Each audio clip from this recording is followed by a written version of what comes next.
With the Butt Kicker Gamer 2, what you see and what you hear is what you feel.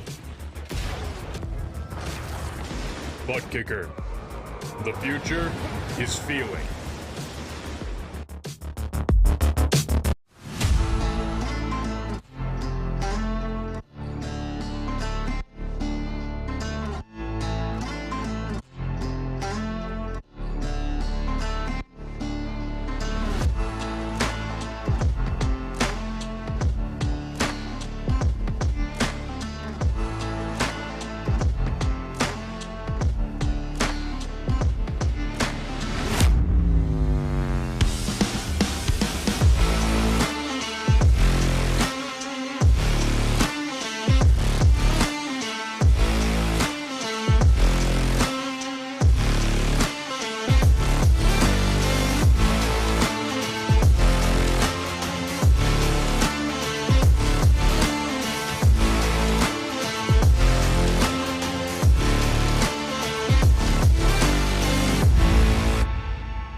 After a week off, the Precision Racing League GT3 doubleheader makes its way to sunny Spain, and today from Motorland Aragon we rumble on for rounds 3 of our 2023 Season 3 Championship. Hello everyone, welcome back to RaceSpotTV. Delighted to have your company once again. My name's Arjuna Kankipati alongside with Joey Tebben as we get ready to see the first of 2 races, starting of course with the GT3 Fixed Series.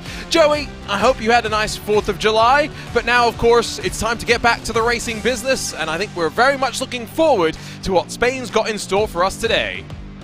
Yeah, the 4th of July was a nice day off. We took our week off, but now we're back in Spain. It is the Dia of Aragon, finally, one of the newest tracks on iRacing, and it's going to be one of the ultimate challenges for these drivers. It's been around for a couple of weeks now, so they've had plenty of time to take their GT3 cars out there, mostly Porsches, and do some laps of this new track and learn the circuit, but this is going to be the first real test here. They might have done a few official races over the course of the week, but this is crunch time now. You better have learned this track by now.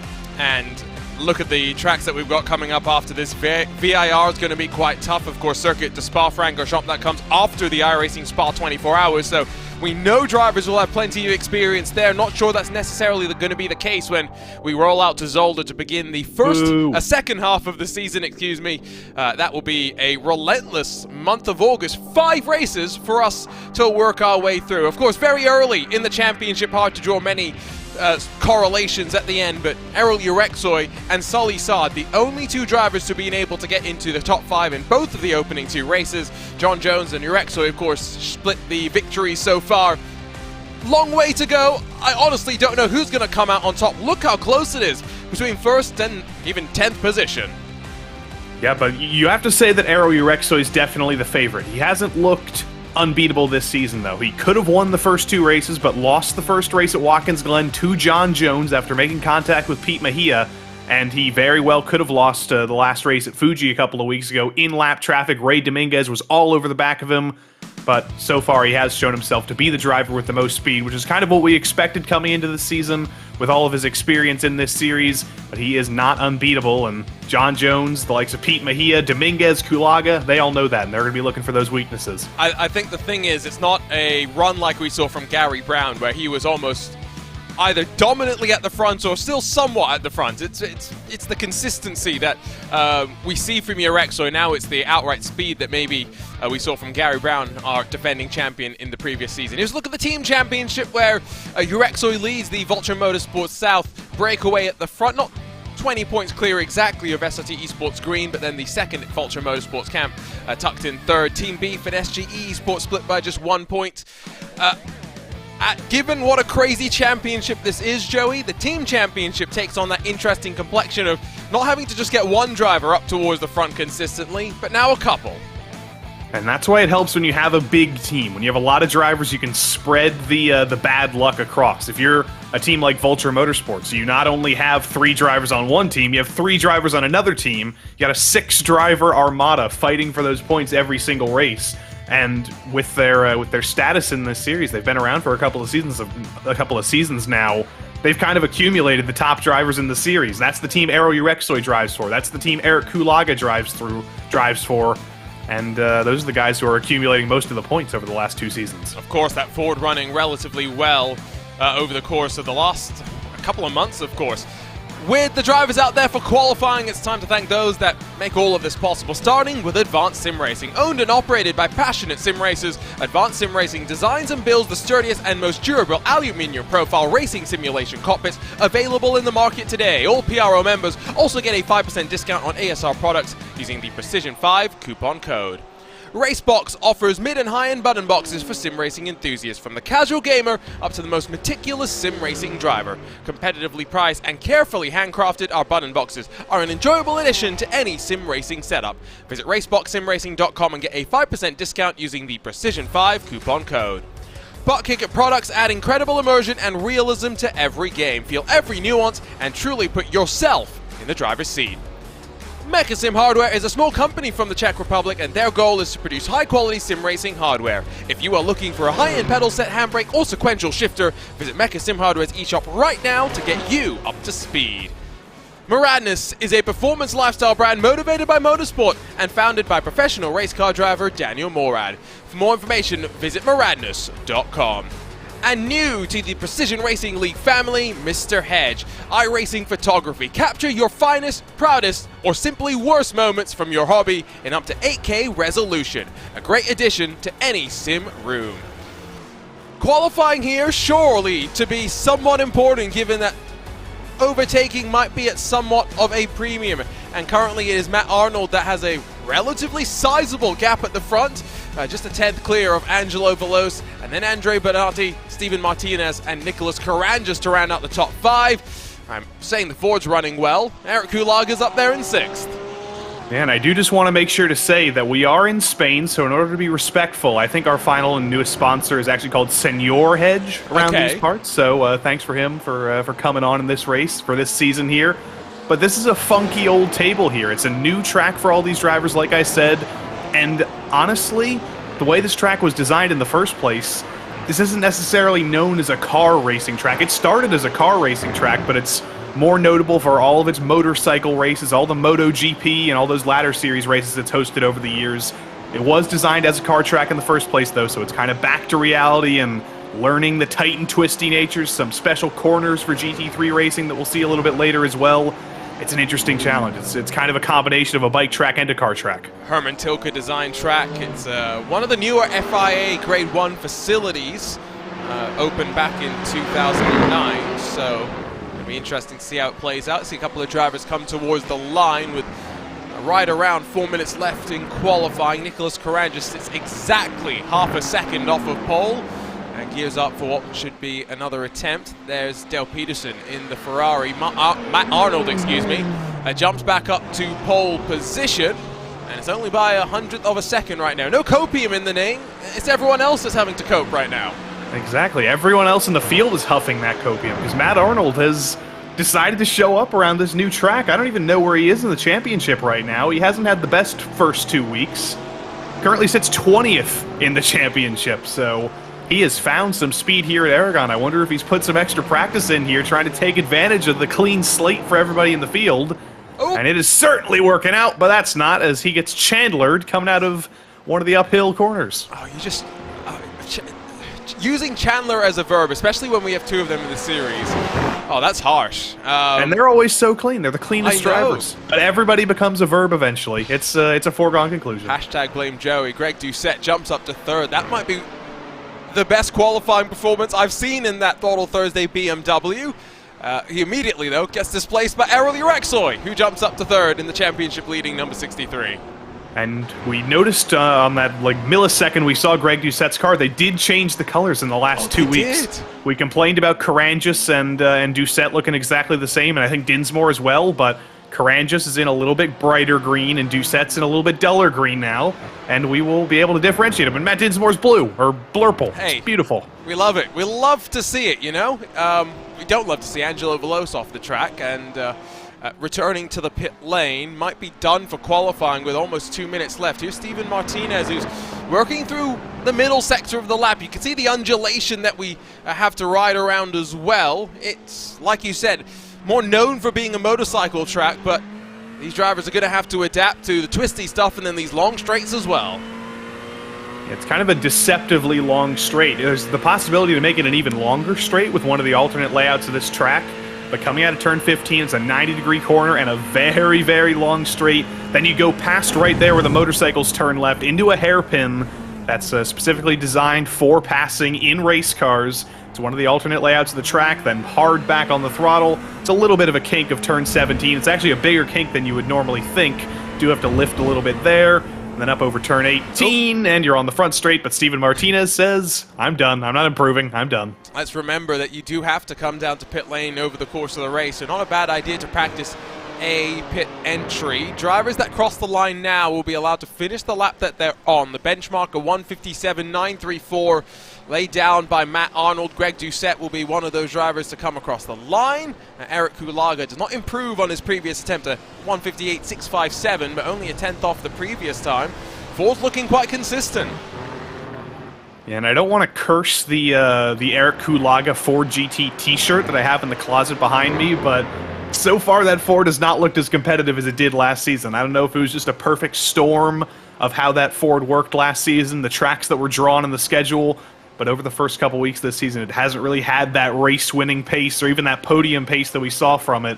Hopefully he can get that back a little bit later this season, because he is committed to that Ford. He's not giving up on it. Well, I think one thing to note, as Corolla, by the way, does come across the line with no improvement there, is the fact that we have so many drivers in this brand new 992 generation Porsche that new car syndrome. I think that's maybe the best way to put it. We tend to see what the picture already is. Sully Saad runs up there in the championship. He's down in 13th in qualifying, and he will be one of the final cars to get to the line. I think plenty of drivers have timed this quite well. I think if Sully can do a good lap here, he's in good shape. Jack Stevenson coming to the line. Currently down to the bottom of the table with a 203. Not going to improve there. He's actually not last. He is ahead of David Morse, who I think had a little bit of an issue on his fast lap, so he's going to try and go for one more lap around to improve. Angelo Veloso, I don't think made it to the line. I think he's done, but P5 in that Ferrari, that is a second non-Porsche. Greg Doucette's currently the top non-Porsche, but 2 of them in the top 5. I don't think that Veloso set a valid lap, so track limit something that maybe come into play. Here's the 718 Porsche, which is a number that you would associate with the manufacturer, just not with this chassis type. So that's an interesting one. Jason Finch is going to wrap his way to the line in a very blue 992 Porsche, and he'll be another one to practice the pit entry. Don't think there's necessarily too much for us to talk about there. Looks pretty simple. Yeah, it's pretty easy, hard on the brakes, but sometimes those simplest of pit entries can be difficult because you want to take as much speed as humanly possible into them. And that's when mistakes can happen. You take a little bit too much speed. You lock the brakes a little bit. You blow the pit entry. Charles Sumner going to be practicing. He had to deal with a very difficult pit entry at Atlanta in the Xfinity Series last week. So this is child's play for him. It's easy. Look at this. This is a new livery for Roy Brown, I'm pretty sure. It is for all the Team Beef drivers. And I want to know, there's like a stamp on the side. Is that beef related? The main thing is he's got a RaceSpot logo on the front. So instantly, he's going to get more attention from me. And B, we know that makes you faster. Rodrigo Morales has no RaceSpot logos, but does find 0.4 of a second. Enough for him to jump up into 11th spot. Now just Sully, Saad, and potentially a handful more. David Morse included in them. We know improvement from Sully, Saad. Who else might find some time? Morse does cross the line. 2:09 though. Again, that doesn't seem representative. That's 11 seconds off the pace, so I think he must have found a couple of oopsies over the course of the lap, or he hasn't had the chance to practice. Either way, hopefully he can find some of those seconds when the race comes. But look at this, Matt Arnold chose the 1 coming into this season, and he's finally living up to it. Yeah, no coping today for him. It's the rest of the field. David Morse has done 9 laps. That's what stands out to me. So it's not like he just rolled in late in qualifying like Dallas Sullivan did, who will have done no laps in the session before he goes out there to race in about 20-ish seconds. But Matt Arnold, Jared Keane split by 100th. Your Rexoy a 10th further back. Once again, the margin's quite tight, and I think racing here is going to be quite interesting given the fact that we've got a lot of dirty air potentially to deal with, and fixed setups. A lot of dirty air, fixed setups, and a track that isn't always the most conducive to overtaking. There's one great overtaking spot, that's the hairpin at the end of the long straight that we saw. But other than that, it's a lot of high-speed corners, a lot of off-camber corners where it's difficult to follow. Track position, as it always is going to be very important again. Well, a week off, what has it done for the drivers in terms of their mental focus? Matt Arnold has turned it around to start at the very front. Let's run you down through tonight's starting grid, where Matt Arnold with the 157.934 will lead us to the green. He'll have Jared Keane in that SRT Esports green 222, alongside just 100th off the pace. Championship leading Errol Urexoy tries to continue the streak of top 5s. He's inside of Greg Doucette in a very colourful Throttle Thursday number 77. Angelo Velosa and then Andre Benatti in the We Race Ferrari and Porsches. 5th and 6th positions. 7th sees Steven Martinez. He's got Nicholas Caranjas for company, while Eric Hulaga gets the Ford up to 9th. He's inside of John Jones, the only driver outside of Urexoy to have won a race this season. Rodrigo Morales and Jochen Bacher 11th and 12th positions, while hopefully not unlucky 13th for Roy Brown, although there's a lot of 1 and 3 going on there in the car number as well. Sully Saad rolls alongside in a fellow Porsche, while Matt Dinsmore and Charles Sumner 15th and 16th positions. Buck Hamilton and then Michael Kulaga 17th and 18th, with Dale Peterson, Brett Pancari rounding out your top 20. Is then Reagan Chandler, Jason Finch, Waldo Walden, Andrew Venaro through your front 12 rows before we get to Jeff Carollo, Ray Dominguez. 2 full seconds off of the pace with what's going to be one of the more interesting webcams that we get to see. Ryan Chandler loses out in the battle of the Chandlers. Nicholas Herrera, Jack Stevenson, and then David Morse through the top 30. Just 2 more drivers, neither with times on the board. Dallas Sullivan and then Alan Dice in the loaded Dice racing machines. Going to be interesting to track their progress through the field. As ever, we have featured onboard cameras to work our way through, and it is the field that gets ready to rumble. Ray Dominguez shakes his hands, gets ready to go. A couple of drivers in virtual reality. Ignore those drivers that are already here for the GT3 Sprint Series. Indeed. Ignore Nick McLaughlin up on the top left. He'll be coming up soon. Brett Pancari up there in the top middle. And that's Vincent Trepanier, not Joe Peak, by the way, who's coming up later on in the Sprint Series as well. In the top right, Ray Dominguez, Caven Norris, and Ted Lowendick are coming up later. Down in the bottom left, that is not disgraced F1 driver Nikita Mazepin. That's Karl Modoff. And then there's the 2 Chandlers on the bottom middle and bottom right. Oh, that's all frozen for some reason. I'm looking at a screen. It is. I'm looking at a screen that's beautiful. So I don't know. It froze. Yeah, we saw their faces. That's what matters. It froze at a very interesting point for Ryan, was what I was about to say. Fortunately, it's working again. So there we go. But the field works around a full pace lap, so plenty of opportunity for them to get some temperature into their tires. And speaking of temperature, what's the conditions looking like? It's pretty cool out there. It's about as optimal as you could get for the tires. 14-mile-an-hour winds. Well, that's going to be interesting to see how it buffets the car around. And that's pretty nice weather. Normally you'd think about the inner regions of Spain and Aragon as very hot climate, but very temperate apparently at this time of the year. July 8th, if my high school Spanish has taught me anything, that's a buen tiempo. That's some nice weather, and that'll make the drivers very, very happy that for once in a PRL race, it's not a triple-digit track temp. I think that's more a byproduct of the time than the date. It was, what, 28 degrees Celsius, which I know to those that don't use the proper units means nothing, but that's quite warm in San Francisco today. But when I woke up, it was like 11 degrees Celsius, so weather, it's fun. Matt Arnold's going to lead us away. Porsche's looking quite strong once again, but you got Doucette in the BMW, Veloce in the Ferrari that will surely mix things up. And I think the contrast between some of the slower speed corners and the straights that lead into some of them, it's going to be interesting to see how it all plays out. It will be, and I'm looking back in the field to see if anybody's trying to warm their tires at all. Doesn't look like anybody's going to elect to do that. Everybody's just riding in line here. They know there's a lot of time, but here is one of the most interesting sections of the track here. It's an off turn. Normally you'd go straight there. That's what the way the track was originally designed. But that would make it such a long straight that basically every single series that races here does take that turn off, take a hard left, take a hard right, and then basically complete the rectangle here with a 90-degree right and then a 90-degree left. This is going to be a critical corner. It's a very tight exit. You need to get that throttle down onto the long straight. And if you make a mistake there, that's going to be one of the best places for somebody behind you to finally take the chance to overtake. It's another little layout that you can see over there, and as we head up towards that hairpin, Joey mentioned it earlier, the fact that we go a bit longer at the end, whereas the motorbikes have a more gradual hairpin as compared to the heavier braking zone, and hopefully bigger passing opportunity for these four-wheel machines. It would be lovely if we had, look how many people are watching, just judge the number of people that must be at the track by the number of cars. That's not bad. It's a hot ticket. The PRL GT3 Fix Series, you got to get in early. You got to have the fan code to buy those tickets. It's like Taylor Swift. I don't know if we're that popular yet.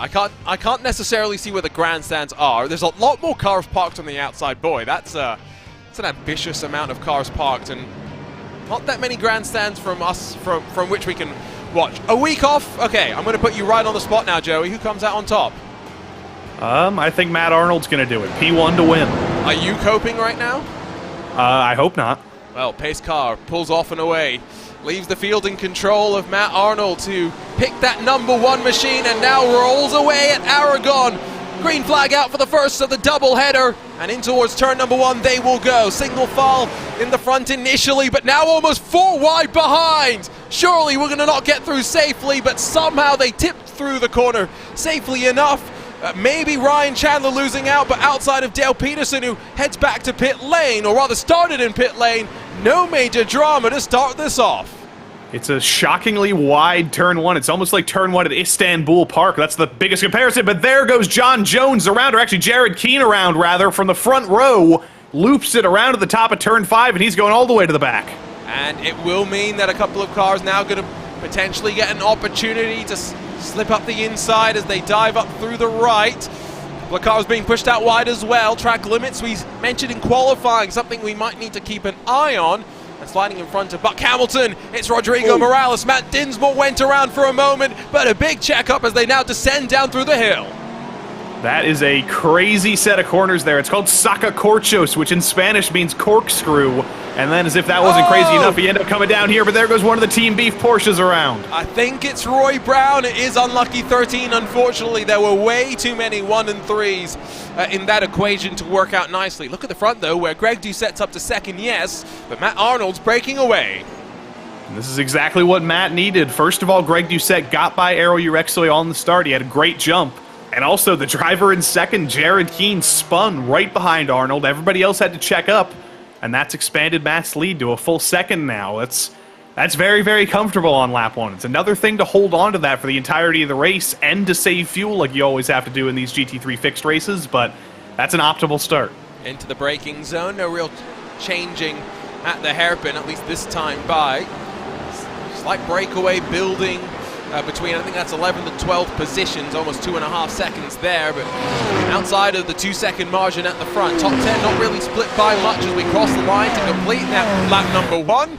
And Matt Arnold's done a great job of converting that pole position into now a comfortable lead. Let's, again, just remind everyone, we will have a pit stop at some point through this race. It's going to be interesting to see how fuel saving comes into play now. Over the course of the past couple of seasons of this series, we've kind of learned what the meta is. It's to go as long as possible, to make sure you're not getting yourself in traffic by pitting early and ending up in the back of the pack, and just exhausting that fuel for as long as you possibly can until you're forced to come into the pits because you're out of fuel. And with that crazy lap 1, that's going to expand the field even more. It's going to spread them out even more, and it's going to be even more difficult to find clean track because there's cars all over the road. There are about 3 spins. There's about 3 different packs now, and it is very, very congested right now. And so let's begin to try and pick our way through. This starts with Jared Keane, who just loses the rear end by himself. Surely cold tires had a bit to play. Does he get out of this one without further contact? Backs up and gets out of dodge. A little bit of a bump to the Armco, but that's okay. And I think the reason Aero Urexoid lost second there is he had to go wide around the outside of Jared Keane to avoid him. And I think if you go too wide in the exit of turn 5 here, you might get a slowdown for using the asphalt runoff there. And I think that's how Greg Doucette got by. And so we can keep potentially watching this and see if we can pick up at some point what happens with Roy Brown. But as we rejoin live pictures, not really much happening inside of the top 10, but it does seem as though a couple of cars sliding backwards. Jason Finch has dropped down to 31st position, but it's a lot of drama through the opening lap and now starting to calm itself down. It was down into this roller coaster where Roy Brown got, I think, into the back of Matt Dinsmore, and then what happened to Brown after that? Well, it was a code Brown for Matt Dinsmore first and foremost, and then Roy Brown coming through a very, very long left-hander. That's turn 10, Marc Marquez, and lap 1, very cold tires, around he goes, and there's Matt Dinsmore on the scene, probably thinking, hey, you know what, that's it's a little bit of karma. And then Rodrigo Morales gets karma into the wall. Speaking of Taylor Swift. Yeah, let's ride on board with the re-race Porsche, who gets first a hip check, which probably helped him stay, clean initially, but then as he rejoins the track, I don't necessarily think he was clear and loses, I'm sure, a lot of body work on that Porsche. Yep, that's going to be the end of the race, I think, for Rodrigo Morales. Or actually, he hasn't even come down pit lane, so clearly there's less damage to that Porsche than I thought there was. He's really living up to We Race Esports. They build those Porsches strongly, quite clearly. Here's a look at what happened then to Jason Finch, who is, again, like I mentioned, down in 31st position, another one of those Porsches. And that's what happens when you drive a 718, like it's, rather a 911, like it's a 718. The engine's not in the middle, it's in the rear. Yeah, there's another one of the Team Beef Porsches going around right after him. Is that Roy Brown again? Oh dear. Oh dear. But yeah, even on lap 2, tires still not completely heated up. It's such a long, high-speed corner, and it's completely flat that you're trying to take as much speed as possible through there, but the Porsche just says, no, I am not supporting your endeavor here. You are going around. You don't have the downforce to support this, and the tires aren't warm enough. It's one of those things as well where it's great to have the rear end stability, rear engine weight on the tires in the rain in a Porsche, but it's not always a benefit. Margin out front, though, is starting to grow. It's 3 full seconds as we get ready to cross the line to complete lap number 3. Quite impressive, the job that we're seeing to pull away at the front, and that's another Team Beef car off the road. This time, it's Jack Stevenson in the number 16. Yeah, not the best day for Team Beef, unfortunately, and their third driver, Glenn Vanko, not in the field tonight, taking a well-deserved vacation, so it's just a 2-car effort for them. And if Glenn's watching on TV in his hotel on vacation somewhere, hopefully this isn't ruining that vacation, because it's not going very well. What were you trying to figure out about this paint scheme, by the way? I wanted to know what the sponsor on the side was. It looked like it's something in, like, script, but I don't know what it is. We'll try and get a better look. It was just, I think, Enhance. Too much of the tires on the gravel there for Stevenson, who spun the car around. Porsche, like I said, quick in terms of BOP for this season, but not necessarily the easiest car to master. Eric Pulaga knows all about cars that are hard to master. He's mastered this Ford, It's got John Jones trying to poke to the inside. Sully Sard might try and take advantage as well as they plunge down through the hill. It's Sully Sard up to 9th.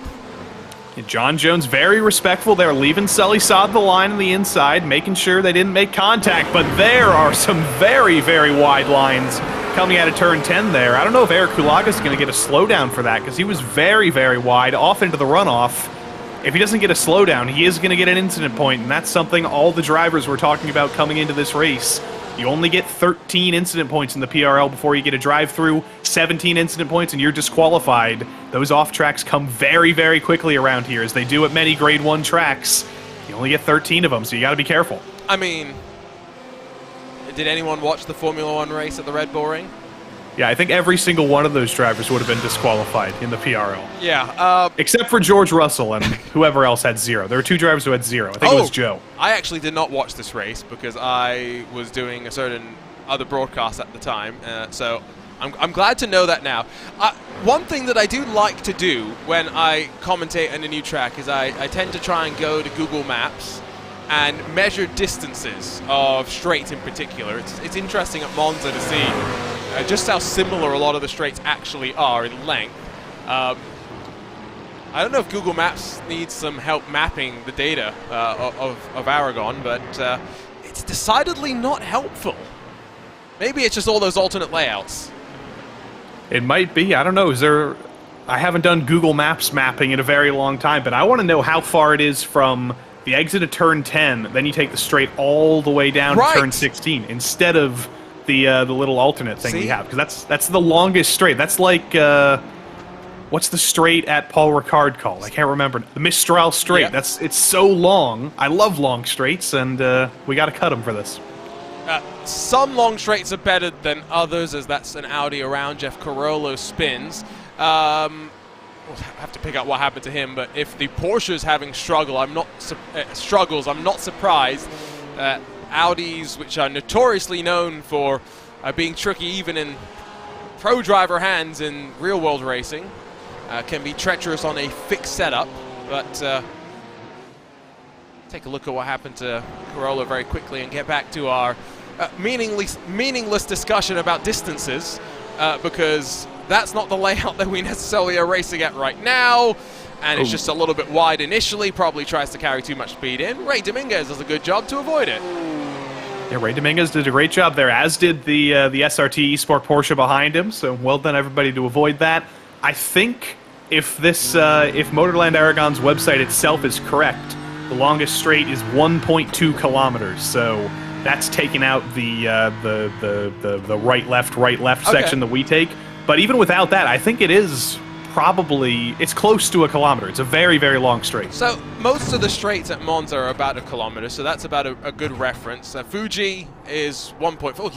Look at the way that Ray Dominguez actually had to get his hands off the wheel to get enough lock onto the through the hairpin. That's an interesting. Such an awkward corner. It is ridiculously, and especially in the BMW. When we look at the BMW going through that hairpin from the outside, it looks awkward. It doesn't just seem lumbering. It looks very awkward, and that's a very, very strange place to spin for Ryan Chandler. That's off of turn 17 after the hairpin. You know, is also a little bit awkward. Just the green screen of Dominguez, which I think you teased him about a little bit when you interviewed him, didn't you?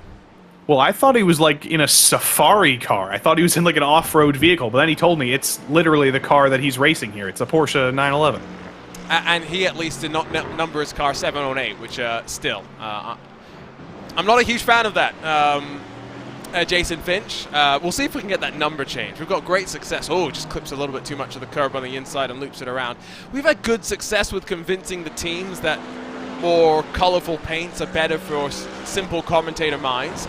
We'll see if convincing Jason Finch that the number 718 is cursed on a 911 ends up being successful, as Greg Doucette continues to hold off Errol Rexoy. And when you've got like 60 drivers signed up for a series, it's always hard to get the number you want. So maybe he wanted the 18 or he wanted the 7, and neither was available, so he ended up with the 718, something like that. But this is an interesting battle here. Too intentional. Sorry, I'm just saying. It might be too intentional, but this is an interesting battle here for second, because Doucette is losing Matt Arnold with every single lap. Matt is just running away, and Rexoy, I think, initially didn't want to get by. He didn't want to cause too much trouble and slow them both down. But now Greg Doucette's the one who's slowing them both down. Arrow wants to get by. He got very aggressive through turn 17 there. But if he can get a shot into turn 1 here, I think he's going to go for a move, but he's not got a great exit out of the final corner there. Not great straight line speed.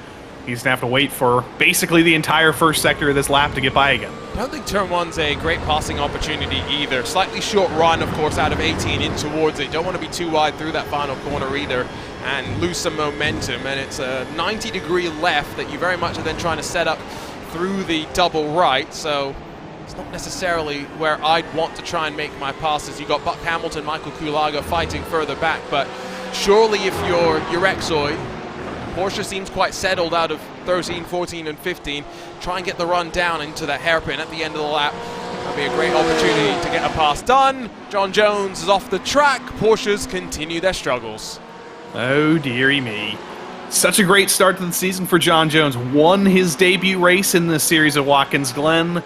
Couldn't quite match that last week. Still got a top 10 at Fuji, and now here at Aragon, it's all gone wrong. Is it at Porsche Corner? No, it isn't. It's actually at turn 5. Just gets a little bit too hot into the corner, too late in the brakes, too much speed, and even on warmed-up tires, if you take too much speed into that corner, you're looping around. But look at Urexoy trying to make a pass off the track. Well, I said he wanted it. He was good out of 13, but I don't think I meant he should take an off-track on the entry into 14, and he clambers over the sausage curb and loses a whole bunch of ground as he goes up into the gravel trap. Andre Benatti's going to fire it up the inside and steal third away from the championship leader. That's pushing too hard for Urexoy. We're seeing his human nature here. He is not a foregone champion here, but he's going for the dive back into the hairpin, switches back to the inside of Benatti. He makes one mistake, shows himself to be human, makes one move back to say, hey, you know what? Shut up. I'm still the championship favorite here. I'm taking third back. But he's now 1.2 off the back of Doucette, who is 6.2 off the back of Matt Arnold. That battle alone cost them, what, a second, almost 2 full seconds. Almost halfway through this race as well. We are almost 15 minutes through the 35-minute affair. We know the pit window opens shortly. Track hasn't cleared that much. The field hasn't been splintered up that much that there are big pockets for drivers to run their way into pit lane. So effectively we know, as per the norm, these drivers are going to run the tanks as dry as they can. Benatti gets close to Urexoy, excuse me, as the Porsches continue to duel. I was going to say that Urexoy could probably get back up to Doucette in a lap or two if he can hold Benatti behind him, but Benatti wants that podium back. He's not letting Urexoy get away. And this essentially becomes a race for second now. Unless Matt Arnold finds a way to spin or hits the incident limit, it's most likely going to be a race for second unless something goes absolutely crazy. Or maybe somebody goes off in front of him, like what just happened here with Dale Peterson and one of the BMWs. Just a little bit of an argument coming into turn 17. Nicholas Herrera, the other party involved there, who took the unfortunate avoiding action as Ryan Chandler's day continues to just not run well. The Mercedes finds its way into the gravel.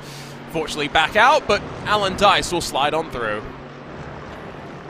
Good for Alan Dice. He's had a quiet day. We've been talking about all these drivers who have been making mistakes, spinning, taking too much speed into the corners.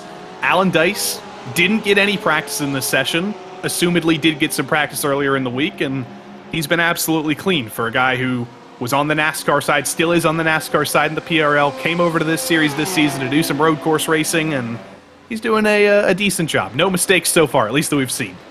So, as they head off to the hairpin in this battle for second, still with Urexoy trying to close the margin back up towards Doucette's rather colourful Throttle Thursday BMW. Let's go back and watch this, because I don't think it was necessarily Urexoy being good through 13 as much as it was Doucette first making the mistake, forcing Urexoy to carry the momentum out wide, and then it's out of that corner now where, with Urexoy just potentially not sighted as much on the entry, you see the left front climb into the air, and there was Benatti's opportunity.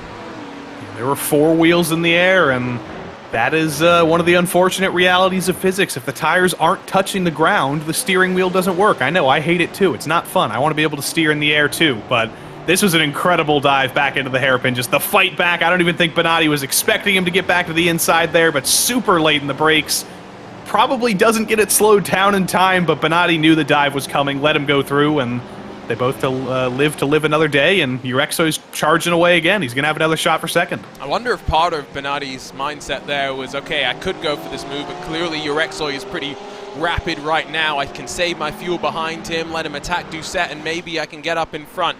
You can see on the left side of the screen that Michael Kulager and Buck Hamilton are going side by side as they work their way through the opening couple of sectors of the lap. Hamilton's going to be able to get up in front, able to hold off the challenge of Michael Kulager in the fight to be the best, third best Ferrari in the field. These drivers almost now 20 seconds off the pace of the leader, Matt Arnold, too.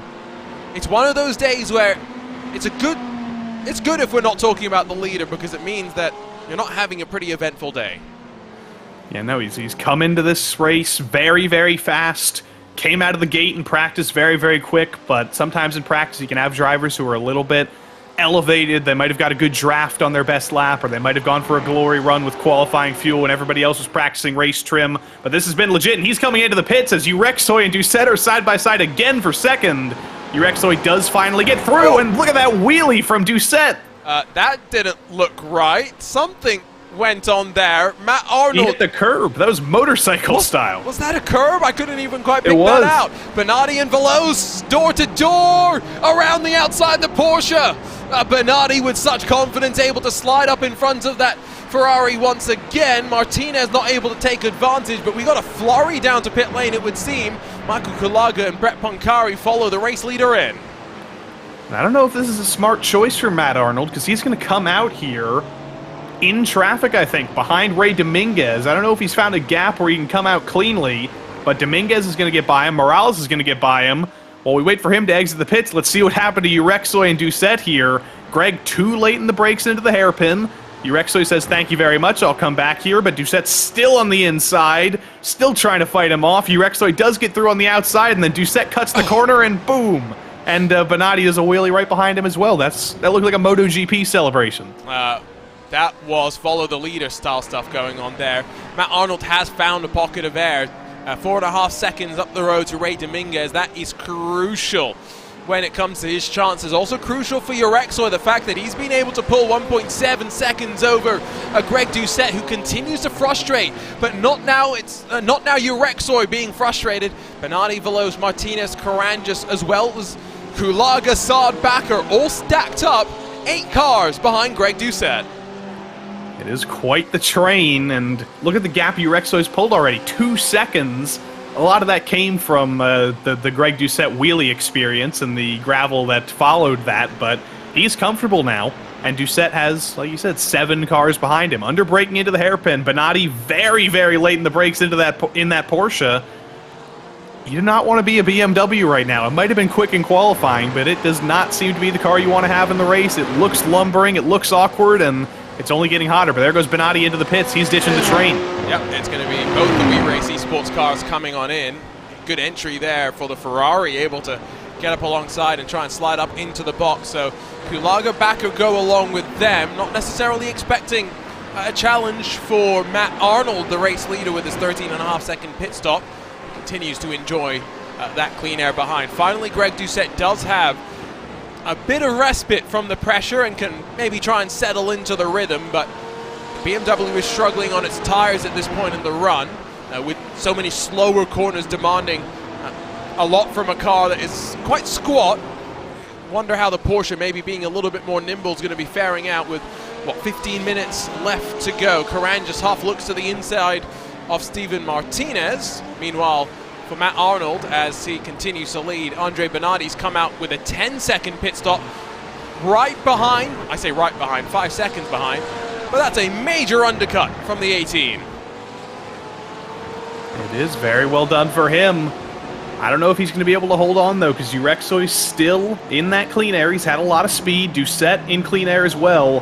Veloz and Benatti, they both, I believe, had to get by John Jones. I think Benatti might have come out just ahead of him, but Veloz certainly is right behind Jones. He's going to have to make this move on a driver who's pitted, and Joachim Bakker in, I believe, a new paint scheme this week. That is the livery we saw in another driver's car for the first 2 races of the season, but Joachim Bakker's taken it over now, so the half and half black and white cookie car still represented, and Joachim Bakker trying to put it in the top 10.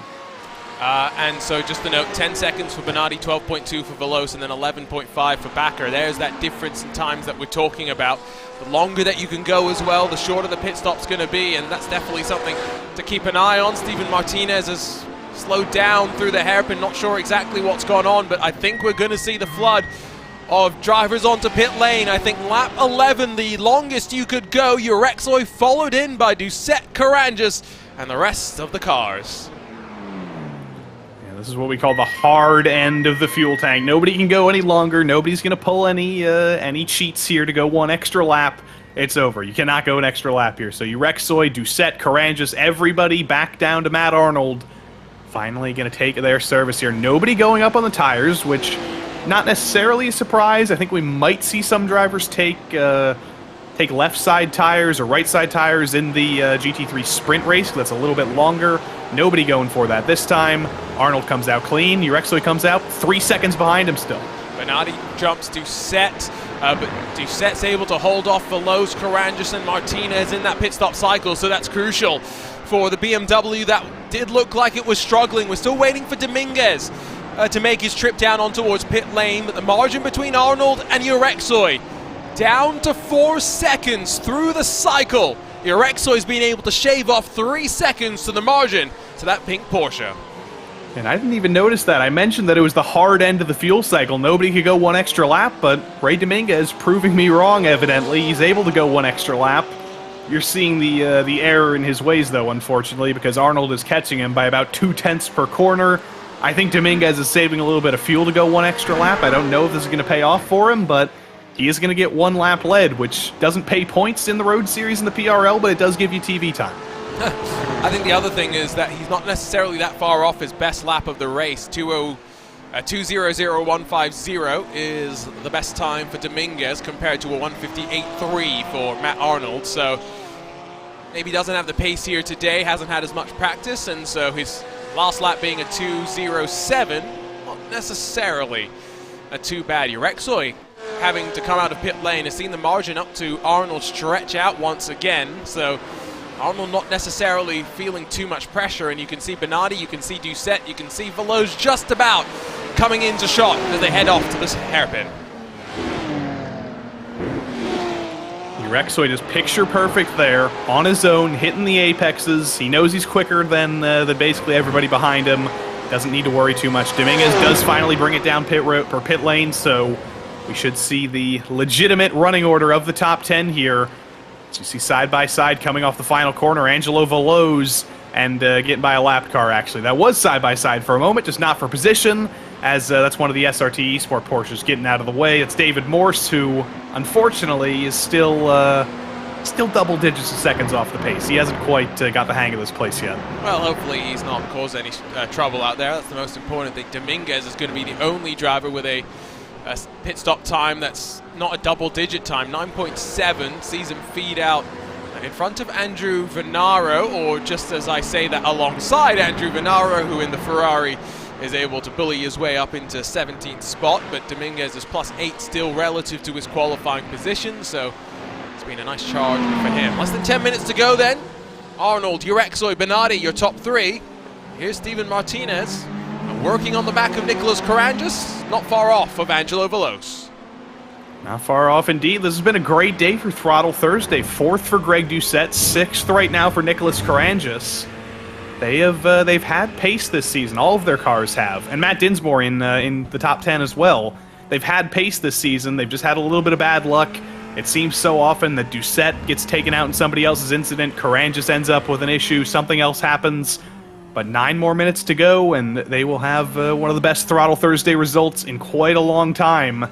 Hopefully I didn't just jinx it, because they've done great work with the liveries, they've done great work with driving. They just got to hold on to it for 8 more minutes. Look at you. Hashtag blame Joey if the commentator's curse does come down. They'll be fine. They'll be fine. I think we're going to be in for an interesting fight in front of Greg Doucette, by the way, with Urexoy very much struggling with the rear end of that Porsche. Put some 11s down as he spooled up the engine out of the hairpin.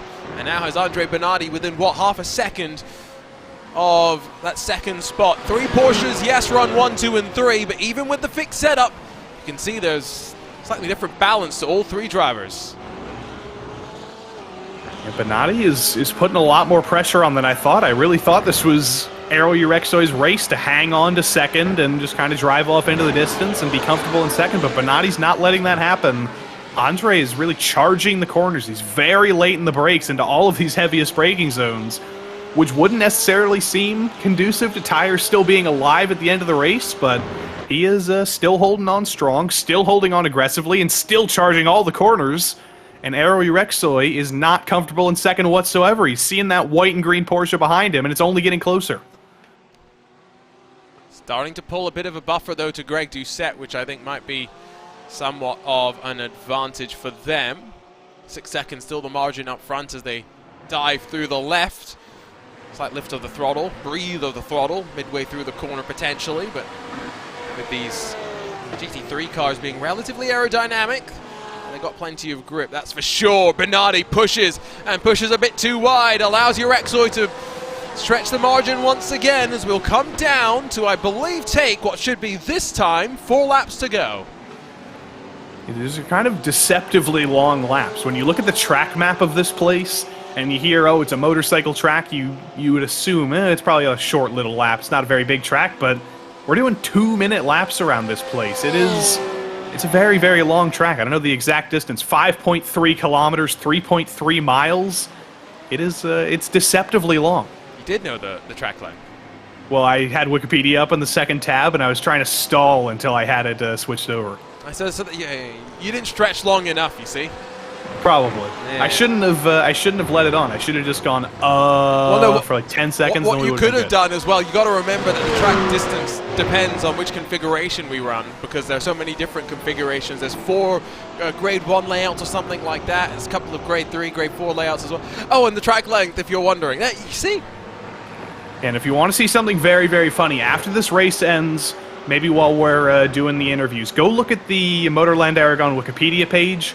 The photo that they have of racing at the track has a multi-car pileup. It's pretty great. Oh, I knew where you were going with that instantly. GT3 lap record, by the way, here, since we're talking about Wikipedia, 1:59.235. So we're, what, a second faster than that, but we're also racing in the morning, which probably is pretty good for the tires out there. Going to be interesting to see what conditions we get with the GT3 sprint drivers as they get ready to rumble just after this. Roy Brown has an answer to your question, Joey. It's the Boona Beef logo on the side of the Team Beef cars. Unfortunately, apparently, those cars were dipped in juice today. Tires were extra slippery. I mean, that sounds pretty delicious to me. Maybe that's what they need. They need to dip them in a little bit more au jus. I hope we can... Well, Roy Brown's out of the race, so I guess we can't look at his car. I think Jack Stevenson's still around. Oh, here he is. So what's on the front then? That's Rainbow Cone, right? Rainbow Cone, yeah. I think that's another, like, Chicago tradition, but here he comes for the flyby. We're not missing anything in second here. There it is. Still not readable, but I'll believe what Roy Brown said. Well, maybe it's just like the shape of something. Maybe I can see it on the rear wing, actually. The Buona beef. I looked this thing up. It's apparently a Chicago Italian beef. There. Oh, it's a sandwich. It's above the quarter panel. Yeah, the rear wheel arch. That's beautiful. Great. So there we go. We've answered your question. We've gotten more educated today. Now we get to hopefully see if Andre Bonatti can have another crack at Urexoy. Coming to the line. This will be 3 to go because lap time's again around 2 minutes. Matt Arnold has a 6-second buffer at the front. It's going quite well. By the way, Reagan Chandler's having a great day while his Chandler counterpart struggles down on the edge of the top 30, up the inside of Charles Sumner and grabbing 14th spot. Good move there from the lumbering BMW into the hairpin over Charles Sumner, who's gone for a somewhat controversial choice in this series, as he is one of our... What you're talking about. He's a NASCAR admin. He controls all of the NASCAR side in the PRL. He is the ruler. So if he wants to put NASCAR numbers on the side of his Porsche, he can do whatever he darn well pleases, and he's definitely the minority there, though. Okay, I'm glad you put it that way. Custom numbers have never looked good in endurance racing. I think that looks good, though, because it looks like his car, and everything in that Tropicana livery always looks good. So here's the thing. I agree that that custom number looks good. Although now that I've said that out loud, I know that the floodgates have been opened. Because did you see those Ferraris in the World Endurance Championship with their custom number? I don't think so. Oh, it's the most ugly. It's not just ugly, it's also unreadable. Like, that's the most important thing. The numbers should be identifiable and readable, which IMSA does a great job. You know what the font for IMSA's numbers are? I think you told me this 2 weeks ago, and I've already forgotten. Ariel Bold. Ariel Bold, the old classic. At least it's not Comic Sans, I guess. We'll have 2 laps. I wish. Wingdings. Can you imagine numbers in Wingdings? Yeah, it's like, oh, there's the number dog rectangle battling for second. Sorry, it's just my brain crashed when you said that. That's what Wingdings is. You type a number and there's a. I discovered a font the other day that's all dogs, but we're getting beside the point here. I'll get my fonts ready for the sprint race. Well, I think what we've seen in this race is commentators can get very easily distracted, but it's also not easy to pass, even when you have what you may feel is a pace advantage. And Andre Bernardi potentially has burned up his equipment at this point in terms of the tires. Rexoy starting to pull away once again as Matt Arnold in that pink and calling it yellow and gold because he's got the gold rims, which are always a controversial choice. Continues to make the rest of the field cope this week. Yeah, I hope he can keep this up. I don't know if this is just the product of a new track and kind of a level playing field, but next week we travel to some more familiar territory. We go to VIR, which... Familiar? It is familiar, but it's also a very, very difficult track, so that could be another funky old place. And then Spa. After the Spa 24, these drivers are going to be able to drive that track blind. Buck Hamilton, not able to drive Aragon blind, though. He's finally made his mistake 33 minutes into the race. He made it so far. Yeah, that's the thing that I'm quite impressed by. The fact that while we've seen many of the mistakes from the Porsche, it's been somewhat restricted to just that specific sort of a spin, where the rear end goes around. Buck Hamilton just overdrives the entry, and then I think in trying to get to the apex, spins around, and then head on, gets a great view of the cars that slither on past. And something else I'm very impressed by is we haven't seen a single drive-through. Nobody's reached that incident limit. I know if I was in this race, I would have reached that incident limit 10 laps ago.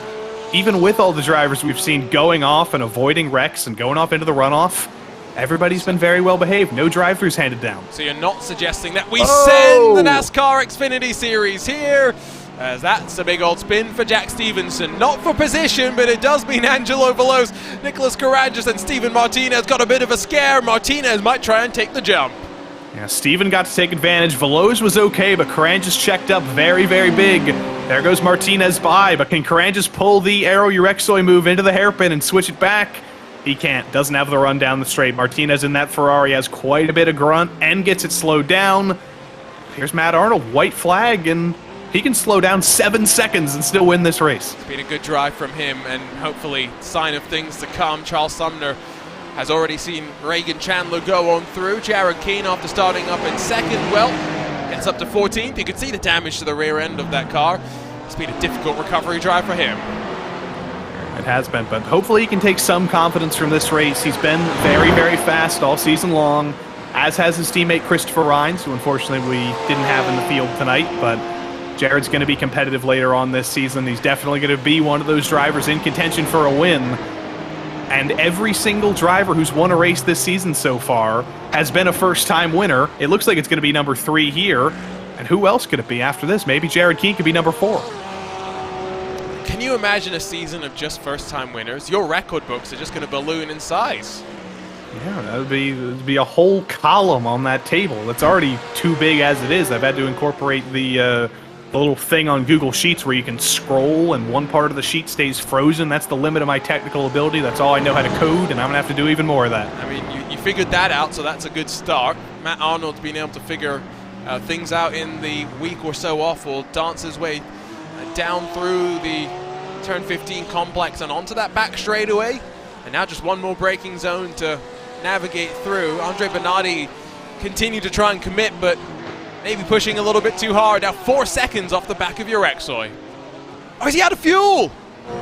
Oh dear, it was a 10-second pit stop, so I suspected that it might have been a little bit short, and yet again, the fuel bites. I don't even think Bernardi's going to make the top 10. He's barely halfway through the back straight. He really gambled on fuel, and that's going to be a painful run to try and accelerate out of the hairpin. But for Matt Arnold, the streak of first-time winners continues in the Precision Racing League GT3 Fix Series. This time it's Matt Arnold that brings that #1 car into victory lane. A full 8 odd seconds clear of the likes of Errol Urexoy and Greg Doucette. We got drama all the way to the line. Martinez has jumped up in front of Angelo Veloz. We saw Jochen Bakker spin his car through the penultimate corner as well. Drag races all the way to the line. And he's going to fall out of the top 10. Kulaga gets by and Brett Pancari gets by. Great drive from him to end up in the top 10 at the end of it all. And poor old Jochen Bakker, those are the worst ones when it's literally 2 corners to go. You're just hitting yourself. Why did I do that? That was unnecessary, and now I'm out of the top 10. But he does bring it home. Charles Sumner, great finish for him in P14. And yeah, Jared Keane, P13. Might be unlucky, but was a great drive back forward. And plenty of drivers, I'm sure, will be delighted to see the back half of Aragon. Is that Jeff Carolla, who is also out of fuel? It might be indeed. Andre Bernardi. Put it in neutral. Andre Bernardi needed to take the toe back to pit lane, and it's an uphill climb for Carolla, who doesn't look like he's going to get a helping hand from John Jones, that's for sure. Got Jason Finch, Dallas Sullivan, and then Nicholas Herrera, Dale Peterson, and Ryan Chandler that we will wait to see across the line. Interesting comment made in the chat. First-time winners, but all in the Porsche. Indeed. I don't know when the first non-Porsche win could come. Greg Doucette is going to need a track that's more kind to the BMW. Everybody else is going to need a track that's more kind to the Ferrari. It could be an all-Porsche win season. I don't even think the Ford's going to be able to win. That wouldn't be great. Is Jeff Carolla going to get a helping hand here? I think that's Dale Peterson coming up. Come on, Dale. He's got one more corner. Come on. Come on. Ryan, Chandler, come on. Alan Dice is the last hope, at least for drivers who are still yet to finish. No, poor Jeff Carolla has been left there. No. I don't even know if it's legal to push somebody to the line if they're out of fuel, but I think he should have shifted into neutral. I think he was still in first gear, and that's why the car stopped rolling. I don't know if he necessarily had the momentum to be able to climb up to the line, but regardless, a couple of drivers share in that same fate. Here's a look at the race results, where Matt Arnold grabs the victory, the first of his PRL career. It's Errol Urexoy, the championship leader, that continues to be consistent. 3 top 5s to open the books on this Season 3 campaign. Greg Doucette brings Throttle Thursday across the line in 3rd, with Steven Martinez, Angelo Veloz 4th and 5th positions. It's Nicholas Carangis that grabs 6th, Sully Sard 7th, Matt Dinsmore, Michael Kulaga, and Brett Pancari rounding out your top 10, with Brett Pancari double-digit gains working his way forward from 20th position. That was at the expense, unfortunately, of the likes of Jochen Bakker, who has his issue on that penultimate lap to drop to 11th, while Reagan Chandler runs quite well to gain 9 spots up to 12th. Jared Keen's recovery drive sees him grab 13th in front of Charles Sumner and Buck Hamilton. Ray Dominguez, Andrew Venaro, Waldo Walden, and then Eric Kulaga and John Jones round out your top 20, with Kulaga and Jones dropping down from inside of the top 10 in qualifying. Jason Finch, Dallas Sullivan, Rodrigo Morales, Nicholas Herrera, Dale Peterson, Ryan Chandler, and then Alan Dice complete the cars on the lead lap. Andre Bernardi and Jeff Carolla ran out of fuel on their run to the line, but they finished in front of Jack Stevenson in the Team B Porsche. David Morse won that down as well. Roy Brown, the only retiree in the 32-car field that took the green flag. As ever, we will get the chance to talk to some of the drivers after what was a rather eventful race for plenty of them, and I do not necessarily see a Matt Arnold standing by, so instead, Joey Tebbin gets a chat first with Errol Urexoy. Indeed, I do. Errol Urexoy, 2nd place again. It's been a great run so far this season, but it's a new track. Seemed very, very tough to keep up with Matt Arnold. How did you find this new place? Yeah, hey guys, how you doing? What a race. You know, I feel like the car changed midweek for me and started pushing through a lot of spots, so I felt really good at the start of the break coming into this track, and then kind of lost a little bit of confidence, and so I'm really happy with the 2nd place. And I don't know where this Matt Arnold guy came from, but you know, somebody should check his driver's license, make sure he's kosher. Maybe we need to. I hope he shows up. Yeah, oh yeah, definitely. Yeah, he was super fast. I think I saw his taillights at the start, and right when I came out of the pit, and that was about all I saw of him. Yeah, we've got 7 more weeks to go in this season. Obviously, we've circled you as the championship contender, the main championship contender. What are your goals for the next 7 weeks? Keep the podiums coming. Maybe rack up a few more wins if I can. The key to success is preparation. So tomorrow I'll be starting on VIR and get that one down and get to work. Aero Urexoy, 2nd place tonight, still going to hold on to the championship lead, and we will see him next week at VIR. I should also say, I'm pretty sure he was joking about Matt Arnold, but we'll drag in our 3rd place finisher here, Greg Doucette, as well, because it's always a great day to talk to Greg Doucette on Throttle Thursday on Tuesday. A BMW, not a Porsche. How did this car tackle the new track at Aragon? It wasn't easy. There was a lot of tire wear, and yeah, I found that about halfway through the race, the tires just started to fall off. So it was more a situation of doing damage control rather than trying to push. And I think after like lap 4 or 5, first place was 7 seconds up on me. So it was just trying to manage the gap behind, and then eventually Earl ended up catching me, and I may have taken some damage. I nailed a curb at one point, and yeah, but I was able to stay close within the top 4, and I got lucky with Bonatti running out of fuel in the end, and yeah, so the rest is history. Well, Greg, congrats on yet another podium here, and we'll see you next week in the wilderness of Virginia. Can't wait. Thanks, guys. Greg Doucette, P3 here. Might be Throttle Thursday, might be Throttle Tuesday, I'm not sure, but all I know is that no Matt Arnold. Hopefully he shows up next week. Yeah, hopefully we get the chance to talk to a driver that I think we have seen flashes of speed, but the consistency today are definitely impressive. VIR, RIP Oak Tree. We've got to say it every time we take a look at the remains of what used to be Oak Tree Corner, but going to be a technical challenge, and while it's familiar to some, Joey, I would say that I think many in a GT3 car will not have too much experience around here. And definitely not unless they've competed at this track in many seasons in the past, because it does show up on the IMSA schedule. They do send the GT3 cars around here in the real world, so it's not the least popular track in the world. It is very, very difficult, though. You see the B-roll here, some of the most difficult corners on the track. The roller coaster, extremely high speed, and you did see a little bit earlier that the Oak Tree is no longer the Oak Tree. We're going to be very, very sad next week, mourning that tree, and I'll bring some acorns. We might be able to replant it. I mean, I'm not opposed to this idea. Of course, let's grab a quick look at the schedule and run you down through what still lies up in front. Spa to hit the halfway mark of the campaign. It is, again, right after the iRacing Spa 24, so expecting to see drivers come into that one with plenty of preparation. Zolder, Road Atlanta, Barcelona, Circuit de la Sarthe, and then, of course, our trip to Phillip Island at the very end of August to crown a champion. I'm maybe not sad that I'm going to potentially end up missing Spa. I'm quite sad that I'll miss our trip to Catalonia, especially since we get rid of that terrible, terrible chicane. I mean, even getting rid of the terrible chicane, it's still Barcelona. It's still not the greatest track in the world, but it's the PRL. I've seen some fantastic races put on there. I may hate to drive that track. I may be very glad I'm not in the race, but as always, we'll see some great racing at Barcelona. We'll see some great racing at the worst road course in the world, Zolder, and we'll even see some great racing at a short race at Le Mans. Where did Zolder crash you, Joey? Many, many places in F3 a couple seasons ago. Fair enough. Was that a race that you were leading? No, that's a race that I rage quitted because I spun too much.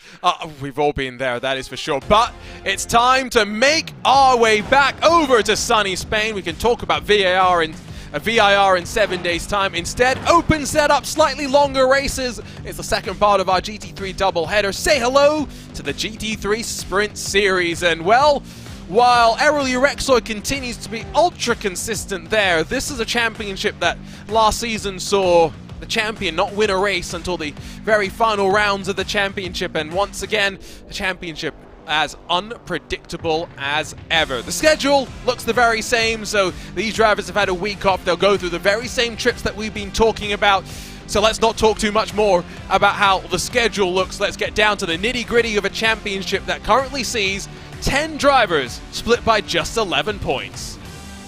That is just absolutely insane, and it tells you how kind of flippy-floppy the first 2 races have been. the winner of the initial race was Boris Ovando. He won race 1, but he got a big penalty. He got a 20-point penalty, or a 10-point penalty, rather, for causing a collision.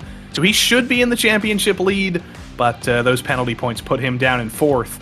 And then the winner of race 2, all the way down, not even on your screen right now, was Dominic Olivier in P11. He's also going to take a points penalty because he has switched to the Porsche, I believe. And I believe that's going to lose him 10 points unless he's not gone through with that. I think he might have been switching to another car. I don't know how that worked, but he's not in the top 10. Well, regardless, look at that top 10. Abner Acosta, our defending series champion, yet to really fire off in many ways. Struggled in qualifying a lot of the time at the start to get the lap together, and then with how competitive and how large the field is, we're talking some 40-plus GT3 machines, very difficult to try and fight your way back in what is just a 40-minute race. I said more time, 5 minutes more time. Team Championship as close as the Drivers' Championship, where 2-point split Precision Racing Esports and then Advanced Motorsports. But I'm again going to call out the fact that after SimCity Racing showed up in numbers and in colors, their run not being replicated in points after what was Sean Dickinson and Martin Crisp, the two-man show, always being up and amongst the front. Yeah, I don't know what's happened to SimCity Racing 1, but they're not even in the top 10 here with Sean Dickinson and Jason Allen. I don't remember if Martin Crisp missed the last race. Oh, no, he's on SimCity Racing 2 for that matter. But, yeah, SimCity 1 not represented in the top 10. SimCity 2 with Martin Crisp and Pucktel and Genet. They've got a little bit of work to do if they want to make this a three-way fight in the championship, because Precision Racing Esports, with their incredible armada of cars that have looked identical for the last couple weeks, they're going to be very, very tough to beat, and the stealth black cars of Advanced Motorsports have been picking up the points when they are. Absolutely. Advanced Motorsports definitely one that it's been great to see the return regularly of Vincent Trepanier and Simon Theriault. You've also got the fact that the Nick and Ted's Excellent Adventure suddenly having a little bit more luck, Joey. Now that they suddenly don't have your face on, well, at least your name on the team, although I think your face is definitely still somewhere on that car. It's not visible, at least. It's in a private place if it is there, but I think they knew what they needed to do. They needed to take me off the team name and off the car. They just needed to join me in racing in the Xfinity Series, and that would be all the luck they needed, and it's worked out. Ted got a top 10 race 1. Nick McLaughlin has been very quick, has just had a couple of bad luck incidents and a couple of spins. Other than that, it's been good running so far for them. Absolutely. And of course, drivers out there in qualifying right now, going to be important for them to make sure that they dial off relatively quickly and are able to execute in their lap time. Just because we blew past the schedule, I'll just go back and quickly talk through that very quickly once again as well. Watkins Glen, no boot. Fuji, no chicane. So 2 slightly alternate track layouts to start things off before we head off into more regular running. You said Circuit Zolder, you don't like it, but what is the most unpopular track in the world? It's probably one of the Rovals, but if anybody wants to rank the road courses on iRacing, you can go to the RaceSpot Discord server in the iRacing channel. Our buddy Nolan Rempel has actually posted a tier list of every single road course on iRacing. You can customize it. I guess you can decide democratically what you think the F-tier road courses are. I know I'm putting Zolder down there. Well, I don't think it's necessarily democratic. It's just everyone can make their list, and we can shout about our list to one another. So I guess that does sound quite democratic, doesn't that? Yeah, we might have to make a poll. We might have to make a Google sheet. We can get, like, some real statistics. Ranked choice voting, please. Yes, ranked choice voting, but with like 50 choices. I'll let you figure out the math on that one. I can't do that. Or surely there's more tracks in iRacing than just 50? Well, I think only road courses, and just counting like the main layouts of the tracks, I have to imagine it's less than 50, but I don't know. I gotta count. We got one here at least. I've definitely spent... Think about NASCAR has how many weeks? 30-something. There's what? 36? 20-something unique tracks in NASCAR. So there's just 20 tracks there alone. We definitely have more than 50. I promise you. I'm going to go into Nolan's tier list, and I'm going to count every single road course on iRacing as we see some of the first cars on track here. I'm going to get that number. There you go. I'm going to do this in record time. While you do that, we've just got all the paint sorted, so we're going to see the beautiful cars out there on track, but it's as they come to effectively the very end of the qualifying session. It is currently Advanced Motorsports that sits on top with Vincent Trepigny, Martin Chris second for that SimCity Racing camp, and then Dominic Olivier, not top 10 in points, but at least top 3 in qualifying. Ryan Puctel, Sean Dickinson, the rest of your top 5, with Carl Modoff, Boris Ovando, Emmanuel Santos, Michael Diaz, and then Beckham Jasir, the rest of the top 10. Plenty of drivers already done with qualifying as the checkered flag officially flies. I think maybe Joshua Spears will be amongst the final cars to be able to set the next lap times, but it's the likes of Terrafino that head off down towards the pit lane, the likes of Jason Allen that decide they just want to reset. 63 road courses on iRacing, by the way, and that's not including alternate layouts. That's just 63 tracks that have road courses. That's not bad. How do you remember all of them? It does include a lot of ovals, so like there's probably 20 of those ovals that you mentioned listed there. Can we not? I guess we have to include New Hampshire, Pocono. And New Hampshire road course, Rockingham road course, Phoenix road course, which the production car challenge is at right now. That's actually a pretty good track. Lots of choices. Pretty good track, but yeah, I don't know if that's my cup of tea. Delano, surprised to see him all the way down in 29th position in that number 38 machine. See him rise his way to the line, hopefully with no fuel troubles in qualifying. The fact that he shortcutted to the checkered flag, I think, indicates not necessarily an improvement there, and indeed just off of what his previous best time was. Handful of cars still left out there. Here's Keaton Marchesi, who has taken a Rexy-inspired look in that Vaporworks entry, comes across the line, stays in 47th position. And that's not going to help our pronunciations of Keaton's name, because now we're adding Rexy into the equation with the Italian Marcheschi, Martrexi, something like that. I'm just going to call him Rexy, or just call him Keaton. That works too. Should we call him Rexy? Is that what you're suggesting? Maybe. Okay, well, Vincent Trepigny did not improve. He still stays surprised in pole position. Ethan Bass has seen Eric Kulaga struggle in that first race in the 40, jumps up to 29th position, but immediately Nicholas Johnston deplaces him by going up to 28th, and I think that officially means qualifying done and dusted. We have about 45 seconds before we can take a look at the grid. The drivers get a full formation lap before they will get the 40-minute race underway, and I mean, we've already seen our race here tonight, Joey. What sort of takeaways did we bring out of the first race of the night? Well, we learned that passing is very, very difficult, but it becomes less difficult with the mistakes from the drivers ahead as the tires get old or as the tires are cold on the opening laps.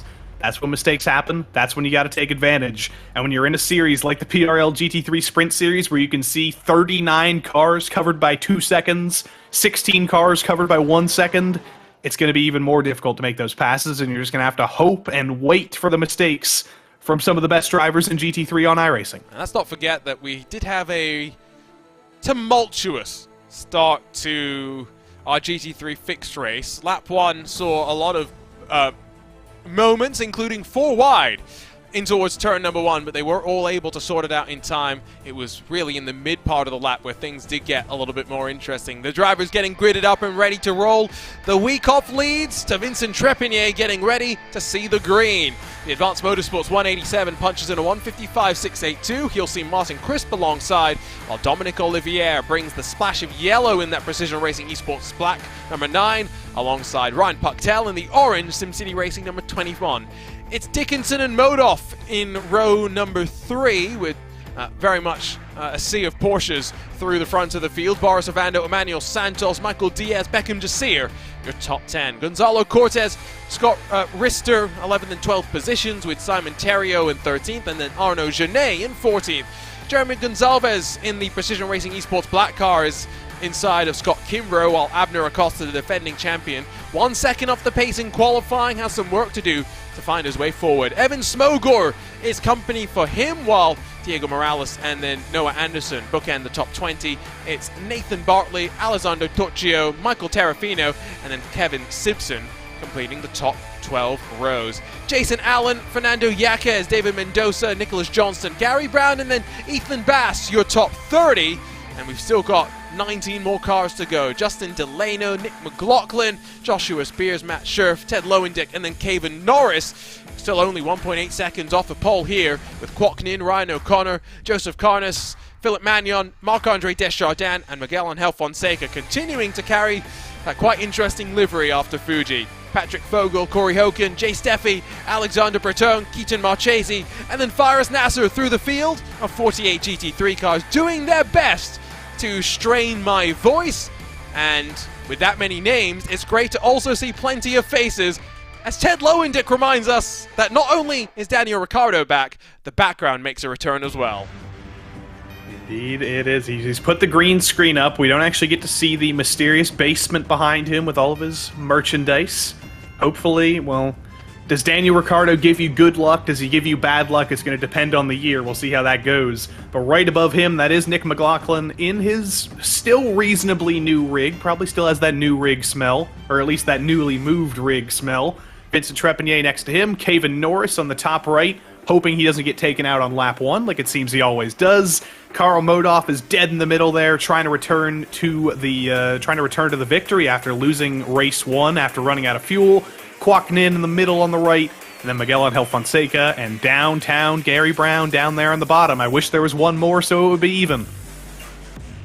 Not a bad point. I think we need to put out the appeal to the likes of Arnaud Genet, who have in the past given us a background, or a camera, excuse me, but not Is here. he in the race tonight? I wasn't paying attention to the grid. Okay, Wow. good. What are you doing, Arnaud? What are you doing? I'm more disappointed that you weren't paying attention to me reading out 48 names and butchering a couple of names here and there. I never want to do that again. I know I'm probably going to have to do that later on this season, but you get 2 opportunities, I think. I'm going to have to break out the Tums. I'm going to have to break out the famotidine to make sure I'm not getting acid reflux on car number 27. Hey, it's still better than Friday Night Primetime grids. Probably, because then that's just like... Oh, that's awful. Those are just drivers you've never heard of, and they finally show up. At least we know that we're going to have to deal with Ted Lowendick's name and a few others. We know they're coming. Should we have a quick chat to who's qualified better? Nick McLaughlin. Nick, actually. So let's shockingly. talk to Ted Lowendick instead. Ted Lowendick, welcome to the longest straight in the world. Well, How Hey, was it your could be Aragon longer. practice yesterday? It Aragoned. It and Aragon? Yeah. There is a layout of this track that cuts out this whole chicanery over I know, here it's to our great. left. It's fantastic. And that would be, I think, a much better course for the Ferrari than this, but... So I got a question about your background. Are we going to see a 2016 Daniel Ricciardo performance tonight, or are we going to see a 2022 Daniel Ricciardo performance tonight? Let's hope for somewhere in between. Somewhere in between. So, 2019, I guess that was a decent year. So we could... where did you qualify? P, like 39 or something? Like all the way in the back, so it's going to be pretty bad. Well, we're on to the long straight now. I'll let you warm up your tires in the Spanish sun and do us proud, because you got to do us proud tomorrow night as well. Well, tomorrow night's where it really counts, doesn't it? Of course. Ted Lowe and Nick Arjuna. And I'm not biased at all towards my teammate. I know that A, that was clear, but B, Ted Lowendick, if he's not going to pay enough attention to this race, shall we move him into that waiting for interview channel? Because didn't that play havoc with the team communication? I did ask him on Monday night if he would do some fixed races at New Hampshire with me to get some practice done, and he said, no, I got to practice Aragon. I got to pick up a full second here, so he still has his favorites. He still knows what he's got to compete at. Look at that. There's the commitment you love to see. Once again, I'm going to throw you on the spot as we head through the penultimate corner. Who comes out on top with Vincent Trepanier leading us, Martin Crisp alongside. I think Vincent's going to get it done. When you put that guy at the front of the race, it's hard to take him down, and he's been meaning to get a win this season. It's been a wild start. 11 points, splits 10 drivers in the championship. Vincent Trepanier's tied for the championship lead. He brings us to the green. 3 wide instantly in the heart of the pack. Almost 4 wide for 4th. Somehow they'll survive through all of that. But Trepanier leads from Dominic Olivier, who gets past Martin Crisp in through the opening corner. And now through that first sector, single file for the top 6. Side by side behind them. You saw that bright yellow Brazilian car of Emmanuel Santos going for a huge dive into turn 1. He's up multiple spots into the top 5, but everybody else trying to resolve things behind him. Lots of side-by-side approaching some of the fastest corners on the track here. Coming up to turn 10, we saw multiple drivers in the Porsches spin it around at turn 10 on cold tires. Hopefully everybody was watching that race, and there goes Scott Reister. Oh, I made the mistake. It's Scott Reister, not Rister, isn't it? But he makes the mistake coming out of that corner. First Porsche to unfortunately make the mistake. It's Porsche 1 through 21 if you are curious. Michael Terrafino, the first non-992 in the field, which goes to show just how popular this car has become. But Vincent Trepanier is going to lead them into that left-right, then right-left that will cut off that back straightaway, with Dominic Olivier holding him relatively honest, and then the SimCity Racing train of Martin Chris and Ryan Pucktel sitting behind. And you will notice that Advanced Sim Racing, or Advanced Motorsports, they've actually changed up the livery. I complimented them on the Stealth Black car earlier. They've changed it up. They're now in the official ASR colors. They're in that vaporwave kind of purple and teal. It's kind of like a Jazz Cup. It's still looking good. It's still differentiable, and Vincent Trepanier did exactly what he needed to do. Led the first lap, got a good jump. Now he's got to hold back Dominic Olivier, who's on one of the hottest streaks in the PRL right now. Oh, the great thing about that livery as well is it's symmetrical, but also not symmetrical, because the shapes are the same, but the colors are different. So, yeah. I love myself a bit of an asymmetric paint. That does work quite nicely. We have a pretty snazzy-looking field, all things considered, if we're being honest. We did see Emmanuel Santos go for a bit of a send initially. That's gained him 3 spots at the start of this race. Jumped in front of Sean Dickinson, in front of Carl Modoff. We talked about Boris Ovando, week 1 winner. He's down in 10th spot. Abner Acosta continues to ride in 17th, our defending champion. This field is so stacked, and right now the train goes from first effectively back to 20th. Yeah, stacked doesn't even begin to tell you how good this field is, and it just keeps getting better season after season. We've brought back some drivers. Carl Modoff had a season off. He's back in the field. Vincent Trepanier took a season off to focus on some other series. He's back in the field. It is just an incredible field of drivers, and you look back, like you said, Abner Acosta, 17th as a champion. He's struggling a little bit. Scott Kimbrough in 15th. He's won a race. He's struggling. There are no bad drivers in this field. Go all the way down to 48th. That's probably where I'd be. It's all skilled. That's where I'd be for sure. There's the defending champion, by the way, working behind Diego Morales. Weather conditions a little bit warmer initially than what we had yesterday.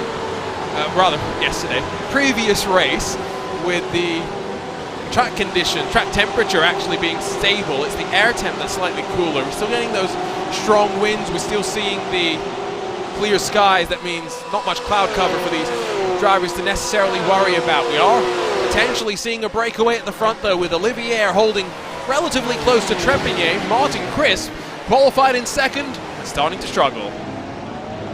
Starting to fall back a little bit.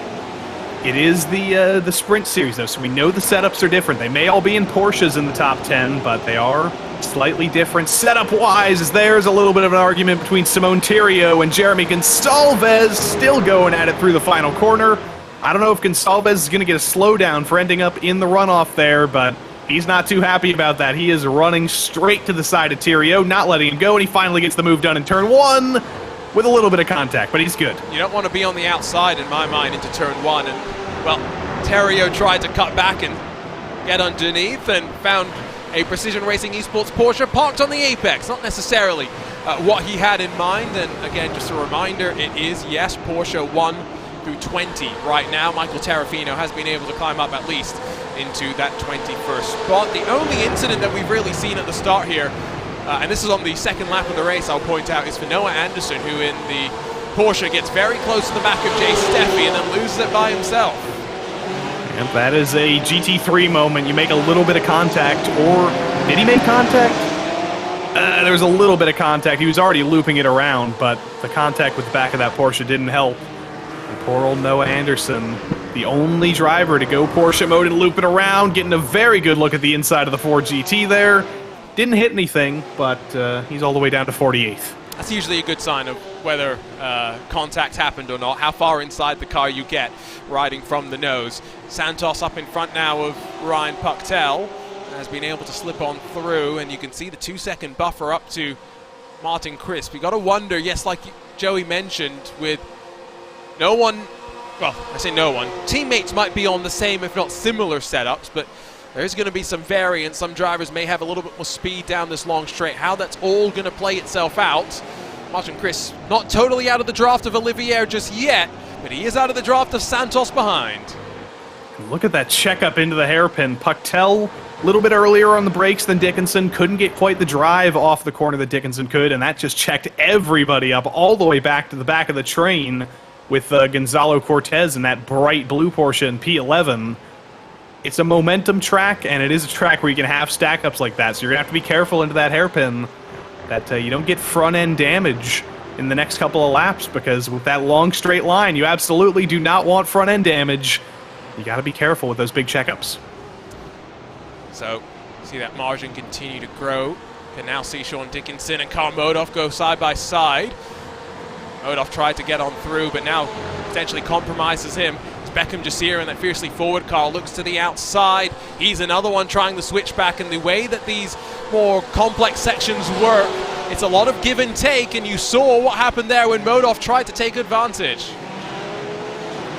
And Jasir could have stuck to the inside there. He could have been very, very aggressive, but I think he thought, you know what, it's probably better not to fight this immediately, hang back for just a moment. We're all in the sort of fuel-save train of Ryan Pucktel here. It's not going to be worth it to go for a dive and slow us both down and lose the train, so that was smart driving from Beckham Jasir. He's a driver who we know is very, very aggressive. Had some aggressive moments last season, but season 2, sophomore season for him, that was very smart. This train starting to close slightly to Martin Crisp, who is held constant with Dominic Olivier, but unlike what we saw from Matt Arnold where he broke away, Vincent Trepanier not afforded that same luxury. And given how long that queue is, remember Matt Arnold came in early and found clean air. I don't think Vincent Trepanier is going to have that same luxury here. A, in terms of the lack of pressure from behind, but also B, any sort of clean air to pop into. Yeah, I think the train of traffic basically goes all the way back to France here, so you're not going to find clean air. You're just going to have to run this tank dry, and I think that's what Trepanier is going to want to do anyway, because he's going to want to make that stop as short as humanly possible. Remember when Dominic Olivier won the race last week, he did it with a little bit of fuel saving, a very short stop, and he managed to get to the front. Same thing happened at Watkins Glen. Karl Modov saved a bunch of fuel, got to the front of the race. Unfortunately, his race went the other way, though, because he didn't put enough fuel in the car. He waited a little bit too long, put too little fuel in, and ran out. So it's a balancing act. You got to put enough fuel in, but you do want to make that stop as short as possible. I think we've all made mistakes in terms of fuel calculations. Let's check out what happened. Ooh. Oh, this is going to be a not excellent adventure for poor Nick McLaughlin, who finds himself stranded in oncoming traffic. And that's going to be a slowdown.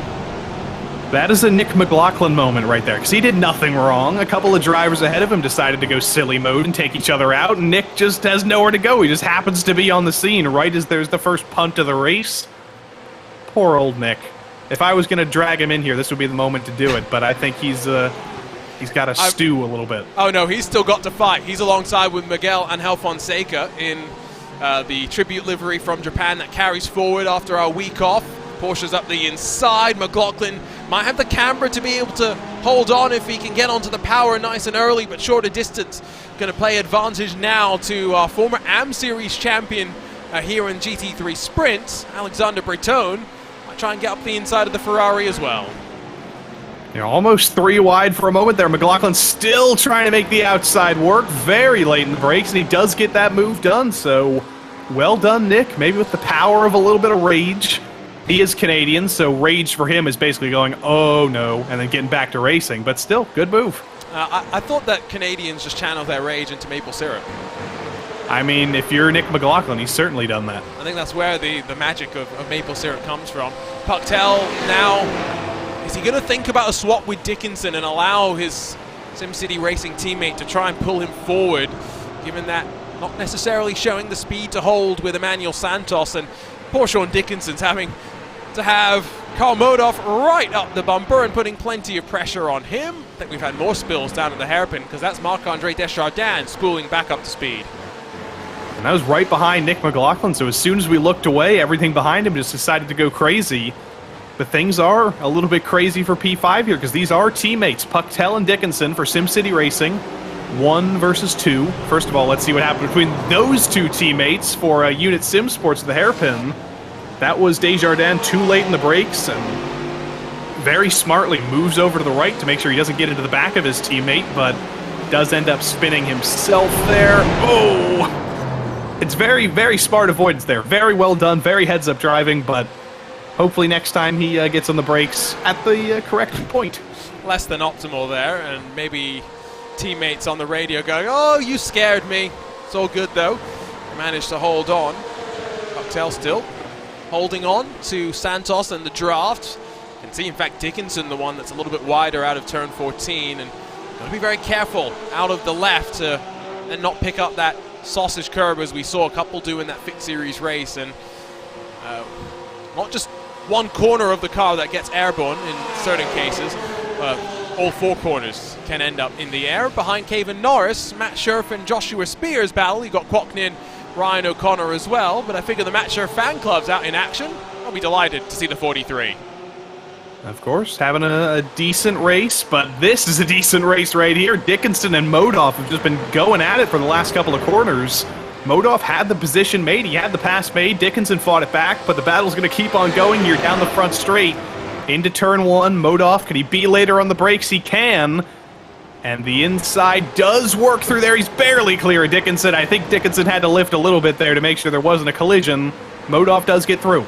That was a bit aggressive. Bodied Sean Dickinson out of 6th spot there for Carl Modoff, but I guess saw that potentially that the pace was starting to fall off and wanted to get up in front, not just of Dickinson, but Ryan Cocktail as well. That'll be the next target for the driver that we're taking a look on board with right now, looking at maximizing the track. Oh. There's Beckham Jasir up the inside of Sean Dickinson.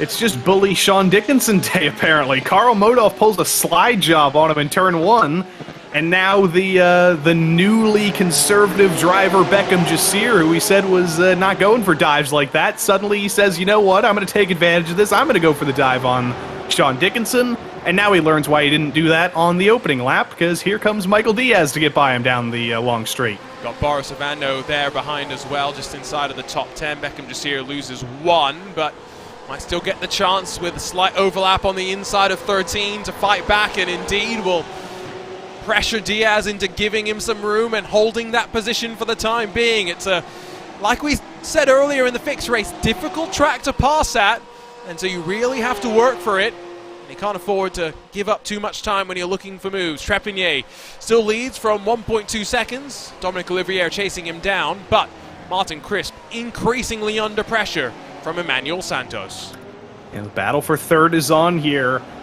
It's interesting to see Santos up here because he's had this speed all season long. He just hasn't really been able to put a full race together. We saw him very, very quick at Watkins Glen, got taken out on lap 1. Speaking of getting taken out, Nick McLaughlin has once again gone for a little bit of trouble. I think that's over at turn 5, and he eventually rejoins, but it's not been the best day in Spain for him.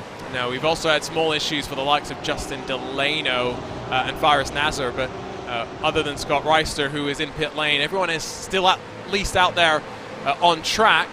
So it's a busy track with 47 out there and running. Michael Diaz in front of Beckham Jasir now, trying to just hold on in this opening sector to the draft in front as they get ready to sweep their way to that back straight. Check out what happened to McLaughlin. It's coming off in towards turn 12.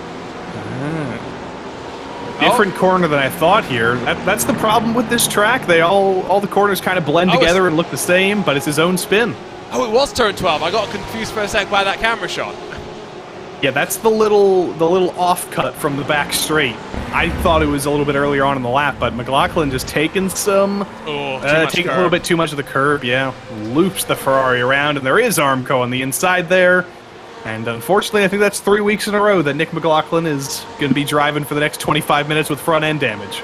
He's headed to pit lane, got 10 seconds of service, and rolled back out. So clearly not a completely repaired car, but at the very least going to try and salvage a couple of championship points, which may be important at the end of the day. Carl Modoff continues to be on the hunt, and now he's got a second SimCity racing car to deal with. It's Ryan Pucktel in the bright orange, but into the hairpin, a half-hearted look, no real attempt offered. Just a little bit of the Tuesday scaries there from Karl Modov, just trying to spook Pucktel into a mistake, but that's not going to happen. Just going to have to get back in line here and try and go for the dive, maybe in turn one like he did on Sean Dickinson. No, not a good enough exit, going to be a little bit too far back here. The top 5 might be Karl Modov's last hope here. I don't know how much further he's going to be able to move forward. Let's see what happened here through the final corner onto the front straight, or onto the back straight rather. That looks like a technical issue that forced Nick Johnston to park it, I think. Either a technical issue, or is this a monster of a slowdown? He's still on the track, so whatever the technical issue is, because Well, is that a glitch on the that says fuel low? No, that's just a glitch. Yeah, don't worry about that. Ignore that as Okay, Karl that's what I Modov thought. gets past Ryan Pucktel. He is running once again, so maybe he had to turn the monitor off and on again, but Maybe it was VR, like, pointing out or something. One of those weird things that unfortunately you do see sometimes in sim racing. Unfortunate for him, Karl Modov says, I don't have VR, I'm not worried about that. I've got 5th spot.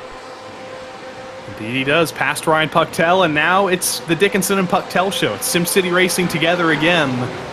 We'll see, do they have team orders here? Are they going to be talking on Discord saying, you know what, Ryan, I'm a little bit quicker than you, I have more pace, can you please not hold me up? Or are they going to do the racing the old-fashioned way and battle it out on track? I have a feeling it's going to be the latter.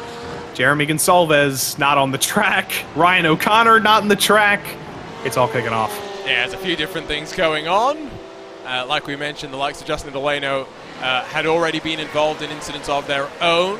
They've headed down towards the pit lane, and so try and pick up what happened to Gonsalves and to O'Connor. Meanwhile, Santos continues to close. We're talking about team orders. Not sure if it was necessarily team orders or just the fact that Ryan Pucktel's struggling. Sean Dickinson slides on through. Sean Dickinson very, very fast when he needs to be. Always very quick at these Grade 1 tracks.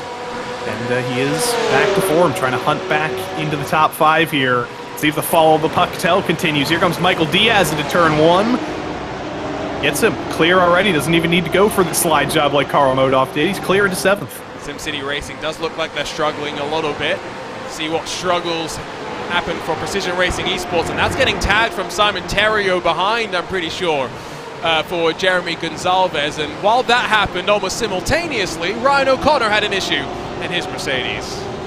I think that's one of the Vaporworks cars behind him, the 86 Kwok Nin, but there was no contact there. That was just a little bit of maybe intimidation from Kwok Nin. The Nintimidator gets Ryan O'Connor around. Not a bad nickname for sure. Speaking of intimidation, Ryan Pucktel has not been pressured by Beckham Jasir into conceding 8th position as the slide continues for at number 21. Just have to keep an eye on Pucktel and if he's going to be able to hold into the top 10. And speaking of holding on, Martin Crisp, as we head out in towards turn 14, turn 15, that run on towards the back straightaway, Manuel Santos is right there. And before I was so rudely interrupted by Nick McLaughlin, I was going to say, Emmanuel Santos has had a lot of speed this season. He was, I believe, qualified in the top 5 in Watkins Glen, got taken out on lap 1, so he couldn't really show his speed there. Then in race 2, again, very, very fast, only in the top 10 though. And now here at Aragon, finally showing that speed that we've seen all season long. He just needs to hang on to it for 20 more minutes and get by Martin Crisp, who's not necessarily an easy pass, and he'll have his first podium of the season. Yeah, it's going to be a difficult one. You wonder if, almost halfway through this race, is it wiser for Emmanuel Santos to just maybe try and save a little bit of fuel with probably pit stops, 3, maybe 4 laps away? We saw, Ray Dominguez go on to lap, 13? Expect these drivers with slightly higher fuel capacities to potentially be able to go a couple of laps beyond that. Vincent Trepanier, Dominic Olivier, still only split by 0.8 of a second. Very impressed by both drivers in the way that they're driving basically in lockstep. The question's going to be, who's more impressive at the very end? Exactly, these are 2 of the best in the series. First of all, just for the record, Santos qualified 20th at Watkins Glen, not 3rd, so I was very wrong there.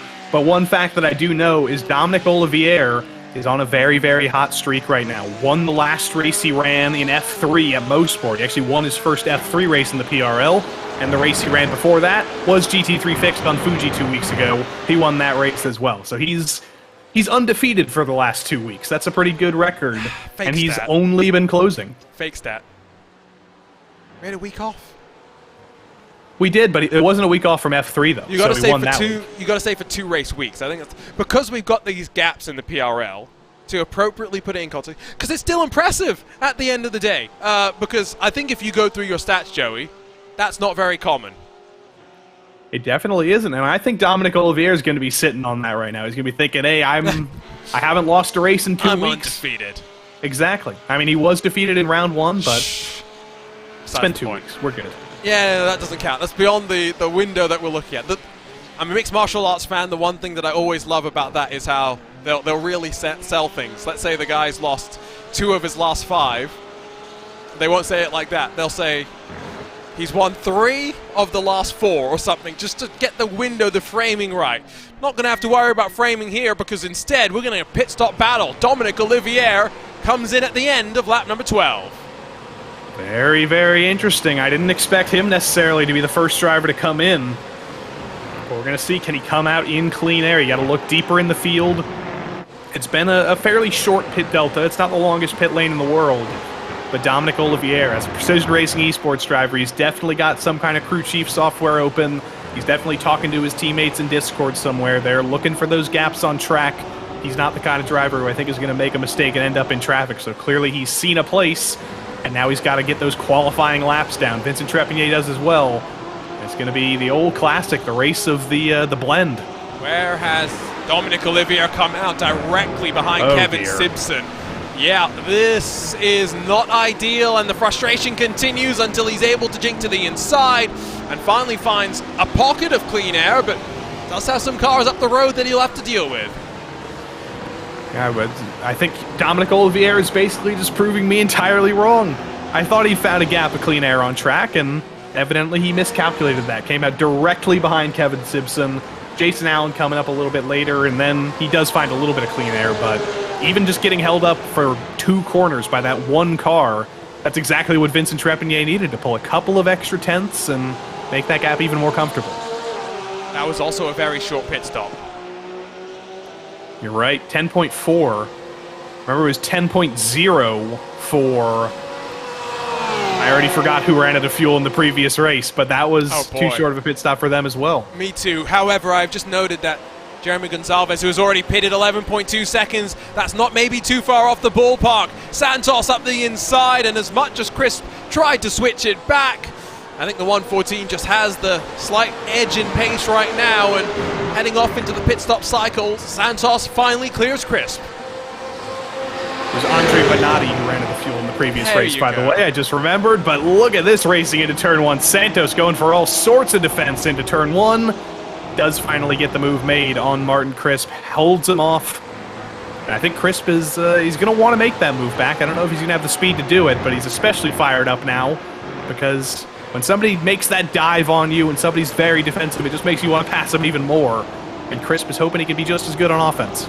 Evan Smogor, just remind me, is this his debut in the GT3 Sprint Series? You're right. He moved up. He was in the fixed series for the first 2 races.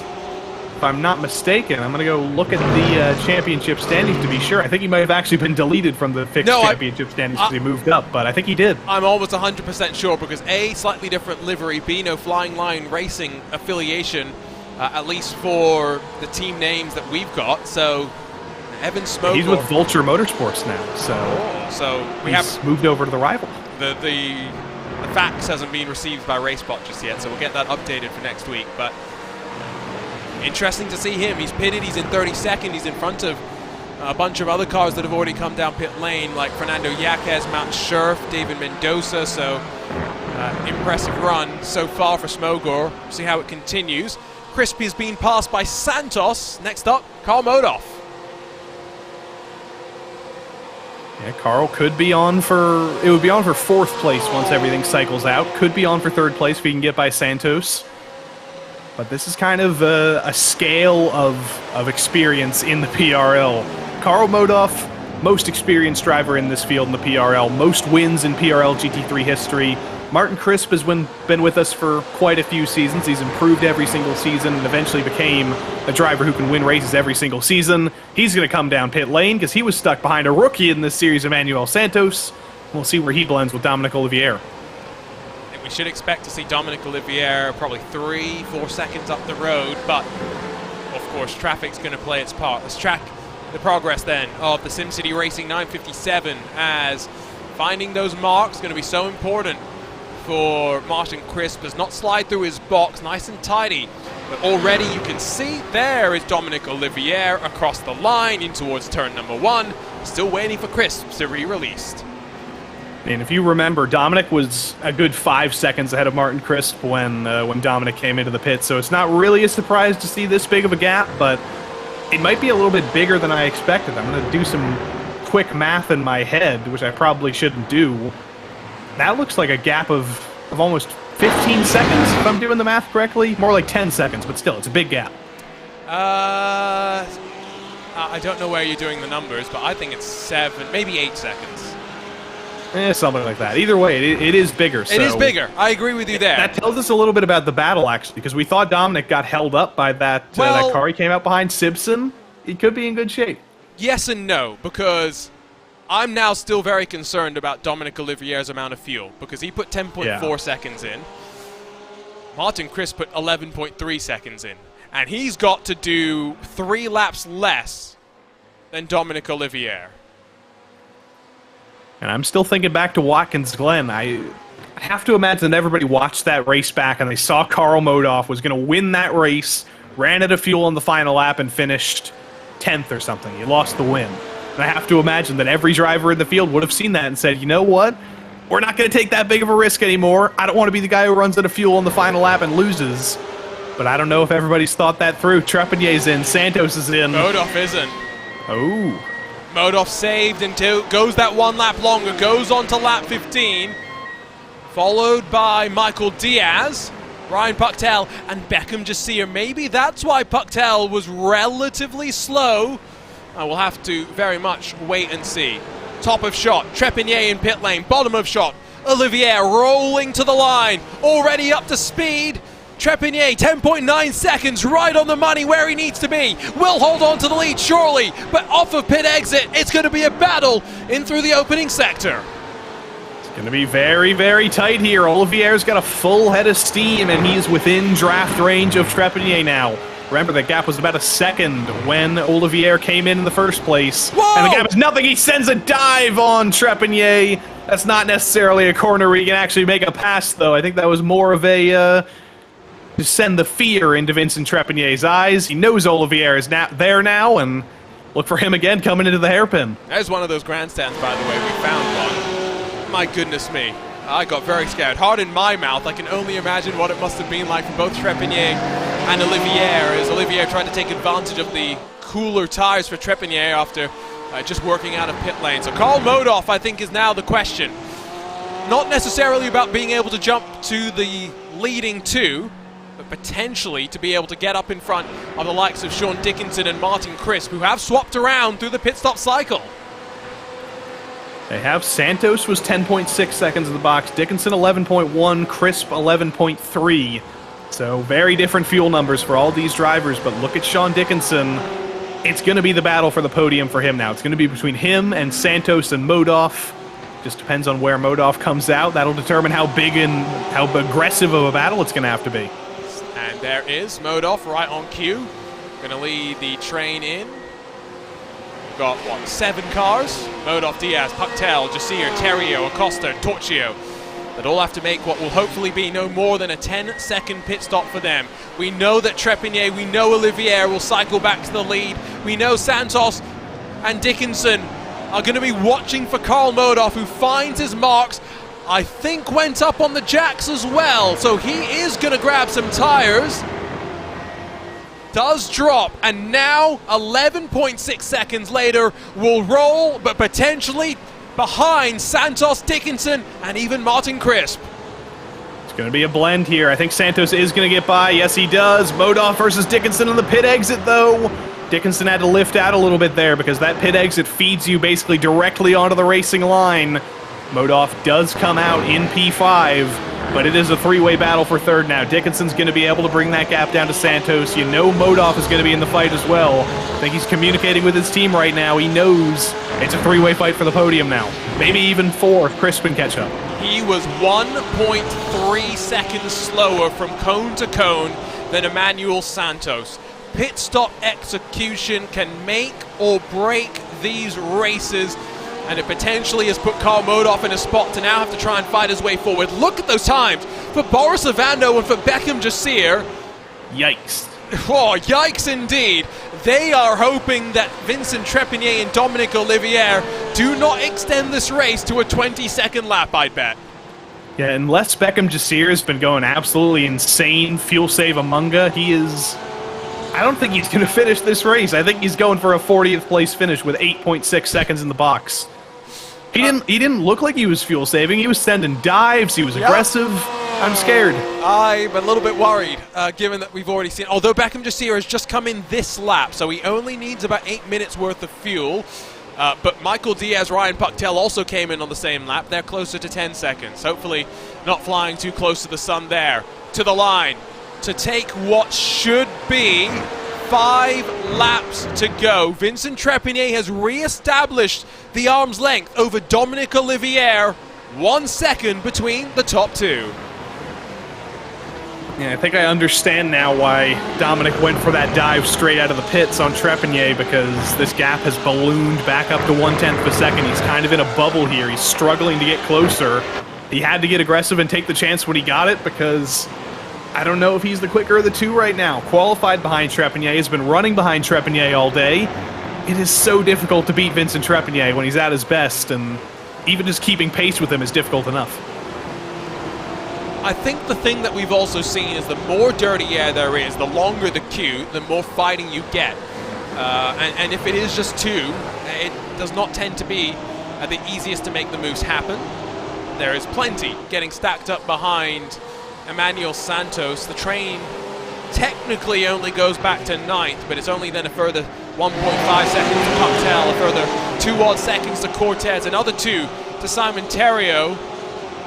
I think this battle for the third step on the podium, if Sean Dickinson is able to get alongside Emmanuel Santos, open the door for Karl Modoff, for Martin Chris to close up, could become very, very interesting. This is it's a far closer battle, and it's a far more interesting battle, because like you said, when you just have two cars chasing each other, there's no real chance for checkups. You're just hoping for the driver in front to make a mistake to be able to go for the move. But right now, if you're Karl Modoff, you're seeing the two ahead, you're hoping that they can get into each other and pounce, make it a three-way battle. As they say in Spain, it takes 3 to tango. Do they say that in Spain? Probably. Okay, well, Nick McLaughlin's had some bad luck. Ted Lowendick also now has some bad luck. They hit each other. Oh, I hope not. We'll have to take a look at the replay and figure that out. Dickinson closes under the brakes, but Santos just opens up the corner that little bit more.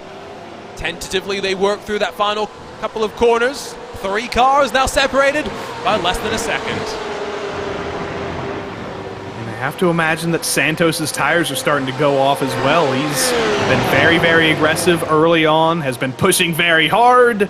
Arnaud Genet pushing a little bit too hard out of the final corner, out of the final hairpin there. That could have been him looping it around himself. It could have been him getting bonked by another driver. Either way, poor old Arnaud going all the way to the back, and one of his teammates is going off as well. That's Jason Allen, I think. It's a little bit easier in the SimCity Racing camp because of the colors, but they've just got so many cars. And he's the new guy, too. Exactly. That's what we're trying to get used to. Alessandro Torchio in that Juncos Hollinger esports car gets up in front of Scott Kimbrough. There is plenty going on at the end of this race. Let's pick up first what happened to Genet. Was it all on his own, or did the 17? Oh, dear. Yes, he did. That was the 17 of another new driver who I've already forgotten the name of, but he dumped Arnaud around. Scott Kimbrough. Scott Kimbrough, not a new driver at all, but a new livery. It confused me for a second there as well, 17-17, and then I could not find it. What happened to Jason Allen? I think that's what I kind of want to know, because the hairpin, did he miss his braking spot? I've got to assume he did. Oh, whoa! That's not just missing your braking point, that's forgetting the braking point exists. You can see Arnaud, poor Arnaud, spun off on the inside. Just look from up above quickly. He must have been distracted or something, because... Arnaud was reversing. Yeah, he might have got target fixation, seeing Arnaud Genet in the middle of the track there, and then forgot that there was a braking zone there, but he is lucky. This is a grade 1 track. There is a field of asphalt, but here comes Karl Modoff on Dickinson. Surprisingly easy move, but there's the bonks and the checkups. I think Emmanuel Santos did not get on the power necessarily as easily as he could have with the grip that the Porsche may not have now with the tires having warmed, and he's got to dive to the lane for the incident limit. Unfortunately, Sean Dickinson tangled up as well, and I blame you on this one, Joey, because you said that we didn't see it in the fixed race. We might see it here. Well, we're past the fixed race distance right now because we're in the final 5 minutes, so it's been 35 minutes. And it wasn't just the off-tracks that gave him those points, it was the 4 X's. You get 4 incident points, 4 car contact, and with Santos getting that little bit of oversteer, he checked up into Karl Modoff, into Sean Dickinson. Modoff evidently has been kinder with the track limits violation, so the 4X he got didn't put him to 13. For Santos and Dickinson, though, they have gone over 13, they've served a drive-through, and their battle for 3rd is now a battle for 15th. That promotes a bunch of drivers up through the field. Modoff's in 3rd, Crisp in 4th, Ovando, Diaz, Jasir, Pactel, Cortez, and now Terrio round out the rest of the top 10 as we cycle towards what will be, I believe, 3 laps to go next time by. The gap at the front has stretched out to 1.9 between Vincent Trepigny and Dominic Olivier. And so as things start to cool on down, why don't we very quickly run you through the cameras that we have not had the opportunity to necessarily take as much look at, because we said there wasn't much racing going on. These drivers have definitely proved us wrong. There's, of course, Vincent Trepigny, who looks like it's been a difficult day for him. We'll cycle then through from the back of the field where, well, unfortunately, Nick and Ted's excellent adventure is not going so well. Yeah, it's never good when your current running position starts with a 4. You know it's not been a good race when you're in the 40s, but they are together. How adorable. 42 and 43. They've both had a little bit of their fair share of trouble tonight. They're going to try and turn that around in their oval exploits tomorrow night in New Hampshire in the Xfinity Series. And they've been very good in that Xfinity Series, so I think they've had better luck there than this season. Kwok Nin, kind of lower than he normally is as well. P29, we're used to seeing him at the end of these races in the top 10, in the teens. New track, though, might be a little bit difficult for him, and he's just kind of on his own there in P27. Kevin Norris, though, also on his own in P26, but critically, this guy is still running. He didn't get taken out on lap 1, finally. Once again, we see the lock that the drivers have to put through the wheel to be able to get through that rather tricky turn 16. Kevin Norris at least doesn't have the green screen blinking in and out, makes it a little bit easier for us to pick up. Of course, just a couple more to take a look at. Gary Brown's right behind Kevin Norris, and so we can't see the sound booth and all the audio proofing that he's got, but at least he's got some... Is that 2 office chairs in the background? He's trying to challenge Sean Campbell for that title. Those look like some fancy office chairs there, and I do see the soundproofing. There's like a little... There's a little... You can see the dimples. Whatever you call that. Yeah, there's some dimples there. He's got filing cabinets. That's a very nice office there. He's going to be doing some good voiceover over there with the shag carpeting on the floor and the soundproofing. I wish I had that. I forgot how many office chairs is the maximum that we've seen in the background for Sean Campbell, but I think we're closing on 4 or 5. One of them with Nicolas Cage on them, of course. I mean, I read a New York Times article yesterday that after COVID, there was like an office chair surplus that got kicked out of the buildings, and they're all sitting in some warehouse, so we should set up a camera in there. I mean, I've got one of those chairs. Facebook Marketplace, man. Nice cheap chairs. Mine's from IKEA. Exactly. Oh, well, I had an IKEA chair and it hurt my back doing broadcasts, so no more IKEA chair. Vincent Trepigny across the line, sees the white flag, 2.2 in front of Dominic Olivier, and our defending champion Abner Acosta has just gotten up in front of Diego Morales. 6 positions gained for Acosta, up to 11th. It's been a good drive forward for the tire wizard here. Not his usual race-winning pace, unfortunately. Again, a new track. Maybe didn't get the chance to practice as much as some of his teammates did, but it was a good drive forward. He's up 8 spots from his qualifying position. 11th isn't great for a defending champion. He's not going to be happy with that in the championship, but you've always got to be happy with a little bit of recovery. I think so. Didn't he qualify 19th? My timing screen says 6. I thought he was lower down as well. I agree.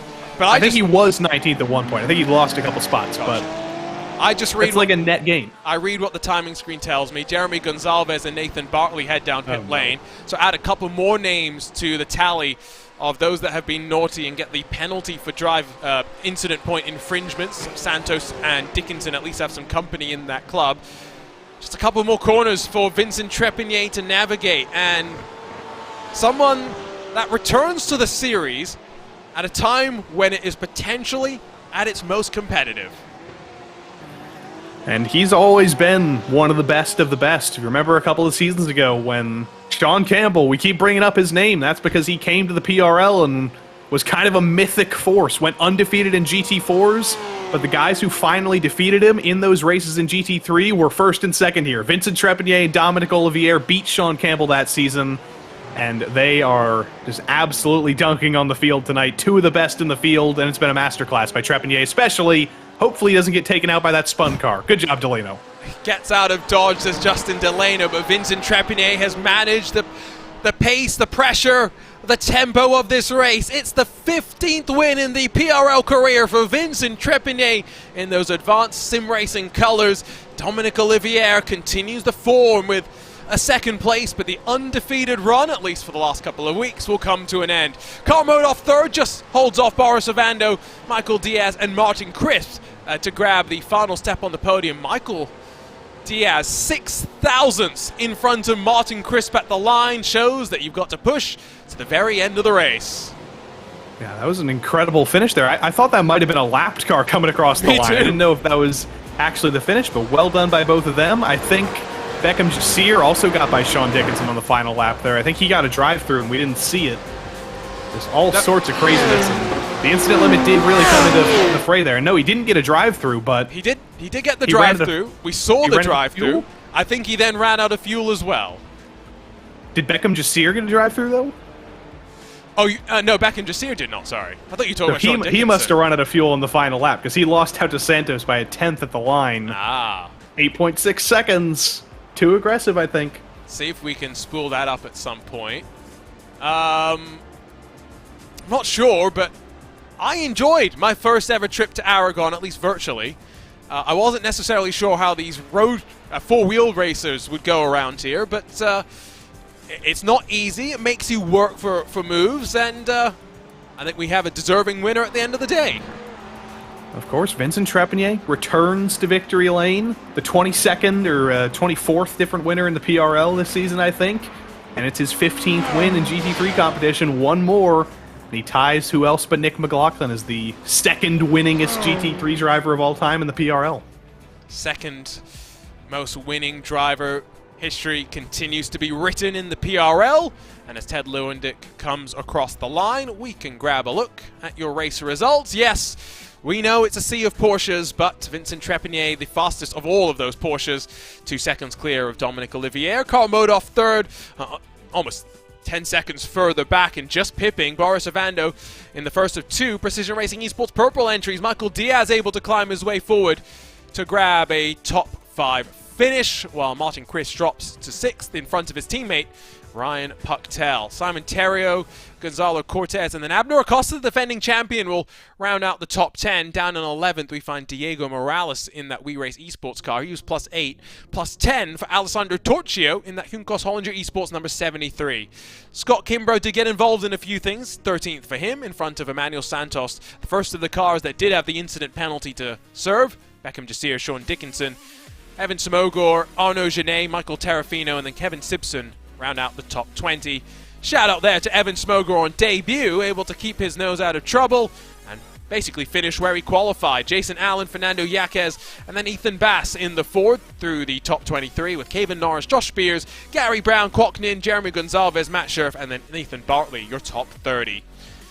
Starting to get into a bit more of the mix of manufacturers. Corey Hoken 31st, Alexander Bertone 32nd, Marc-Andre Deschardin, Patrick Fogel, and then Joseph Carnes, your top 35. Ryan O'Connor, David Mendoza, Nicholas Johnston, Jay Steffi, and Nick McLaughlin make up the top 40. Still all on the leading lap. as can be said for Noah Anderson, Ted Lowendick, the final 2 cars to finish on that lap 21. Philip Magnon 1 lap down, Justin Delano 2 laps down after spinning in front of the leaders in the run to the line, while Keaton Marchese, Miguel Angel Fonseca, Faris Nazar and Scott Reister round out the field of 48. As ever, a lot of names to read our way through, but hopefully now a chance to catch our breath and to hopefully chat with a couple of the drivers. Let's not dilly-dally any longer. Let's chat with Vincent Trepanier, who wins for the 15th time in his PRL career. Vincent put it on pole, looked like it was going to be a quite interesting race, and Dominic held you very close to the very end. Yeah, I'm happy with this win in front of Olivier, because I know Dominic makes a lot of official during the last week on Aragon, so I'm happy with it, man. Yep. Nice to see that this run continues for you, and it's with a new paint scheme as well. Talk to us about the move from the stealth black to the bright white. Yeah, because we was sorry, the English isn't my first language. I'm a Frenchman, so I will try to speak in English. Because the Advanced Motorsport is it's like the new team from RSR Xable, but the paint wasn't ready for all the cars. So the paint you see tonight, this is the official paint for the Advanced Motorsport. I tell you what. Because of we run the black one is only for temporarily. Temporarily. I got you. Yeah, sorry. Your English is better than my French, Vincent, so don't worry about that. We got you loud and clear. Congratulations on the victory. Great to see the smile on your face, and we'll see you in a week's time when we roll on to VIR. Is it possible to thank somebody? Absolutely. Yeah, okay, thanks. I want to thank all my teammates, Simon Thériault, Guillaume Lévesque, all my team, Advanced Motorsport, Advanced Sim Racing, all our sponsors, Perry Auto Laval, CarQuest, Budweiser, Go.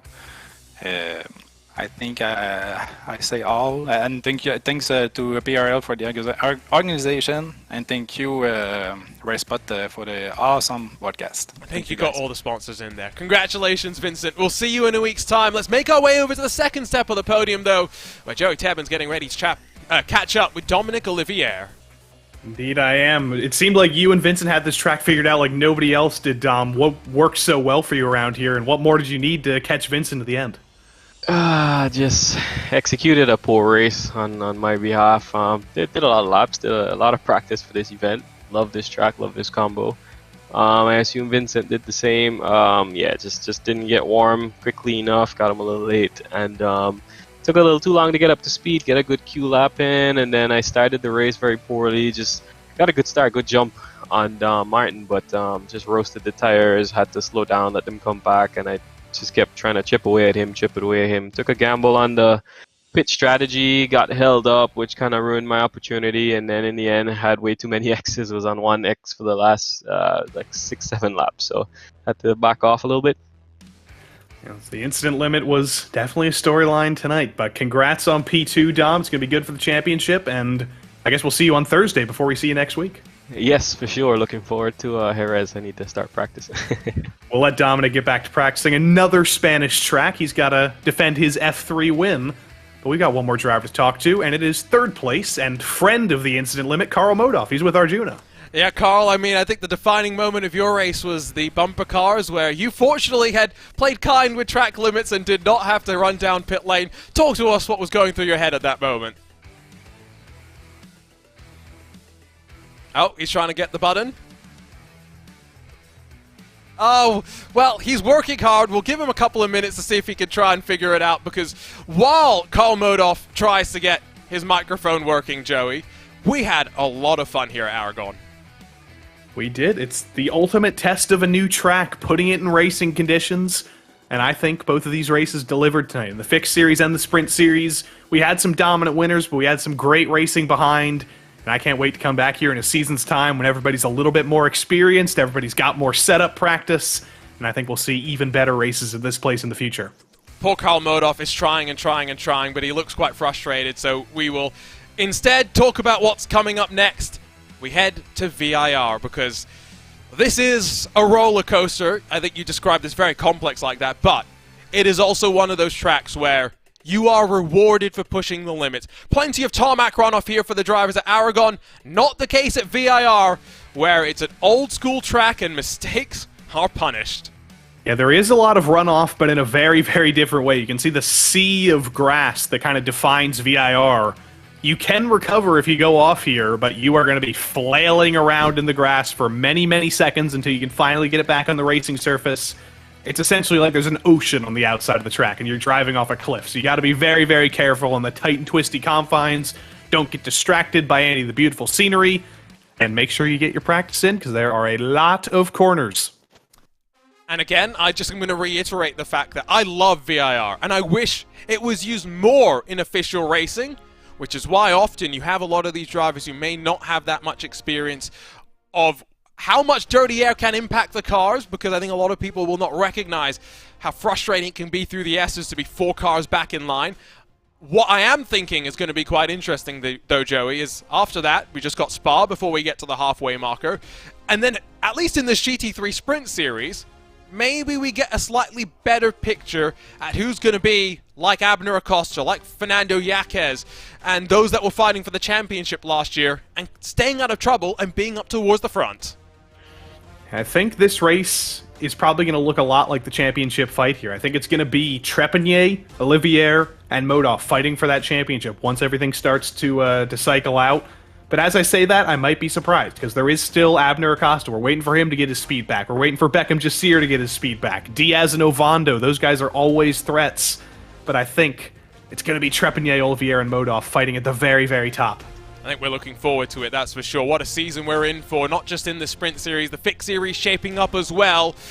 And 3 first-time winners there. Is that a streak that can continue through the end of the season? For now, we get ready to bid you farewell on behalf of the team at RaceSpotTV for Arjuna Kankipati alongside with Joey Tebben. Don't forget that the PRL action continues over the next couple of days. Joey Tebben heads back behind the wheel of the Xfinity car tomorrow night here live on RaceSpotTV. We'll see you from VIR to pay our respects to the Oak Tree, but we say goodbye from sunny Spain.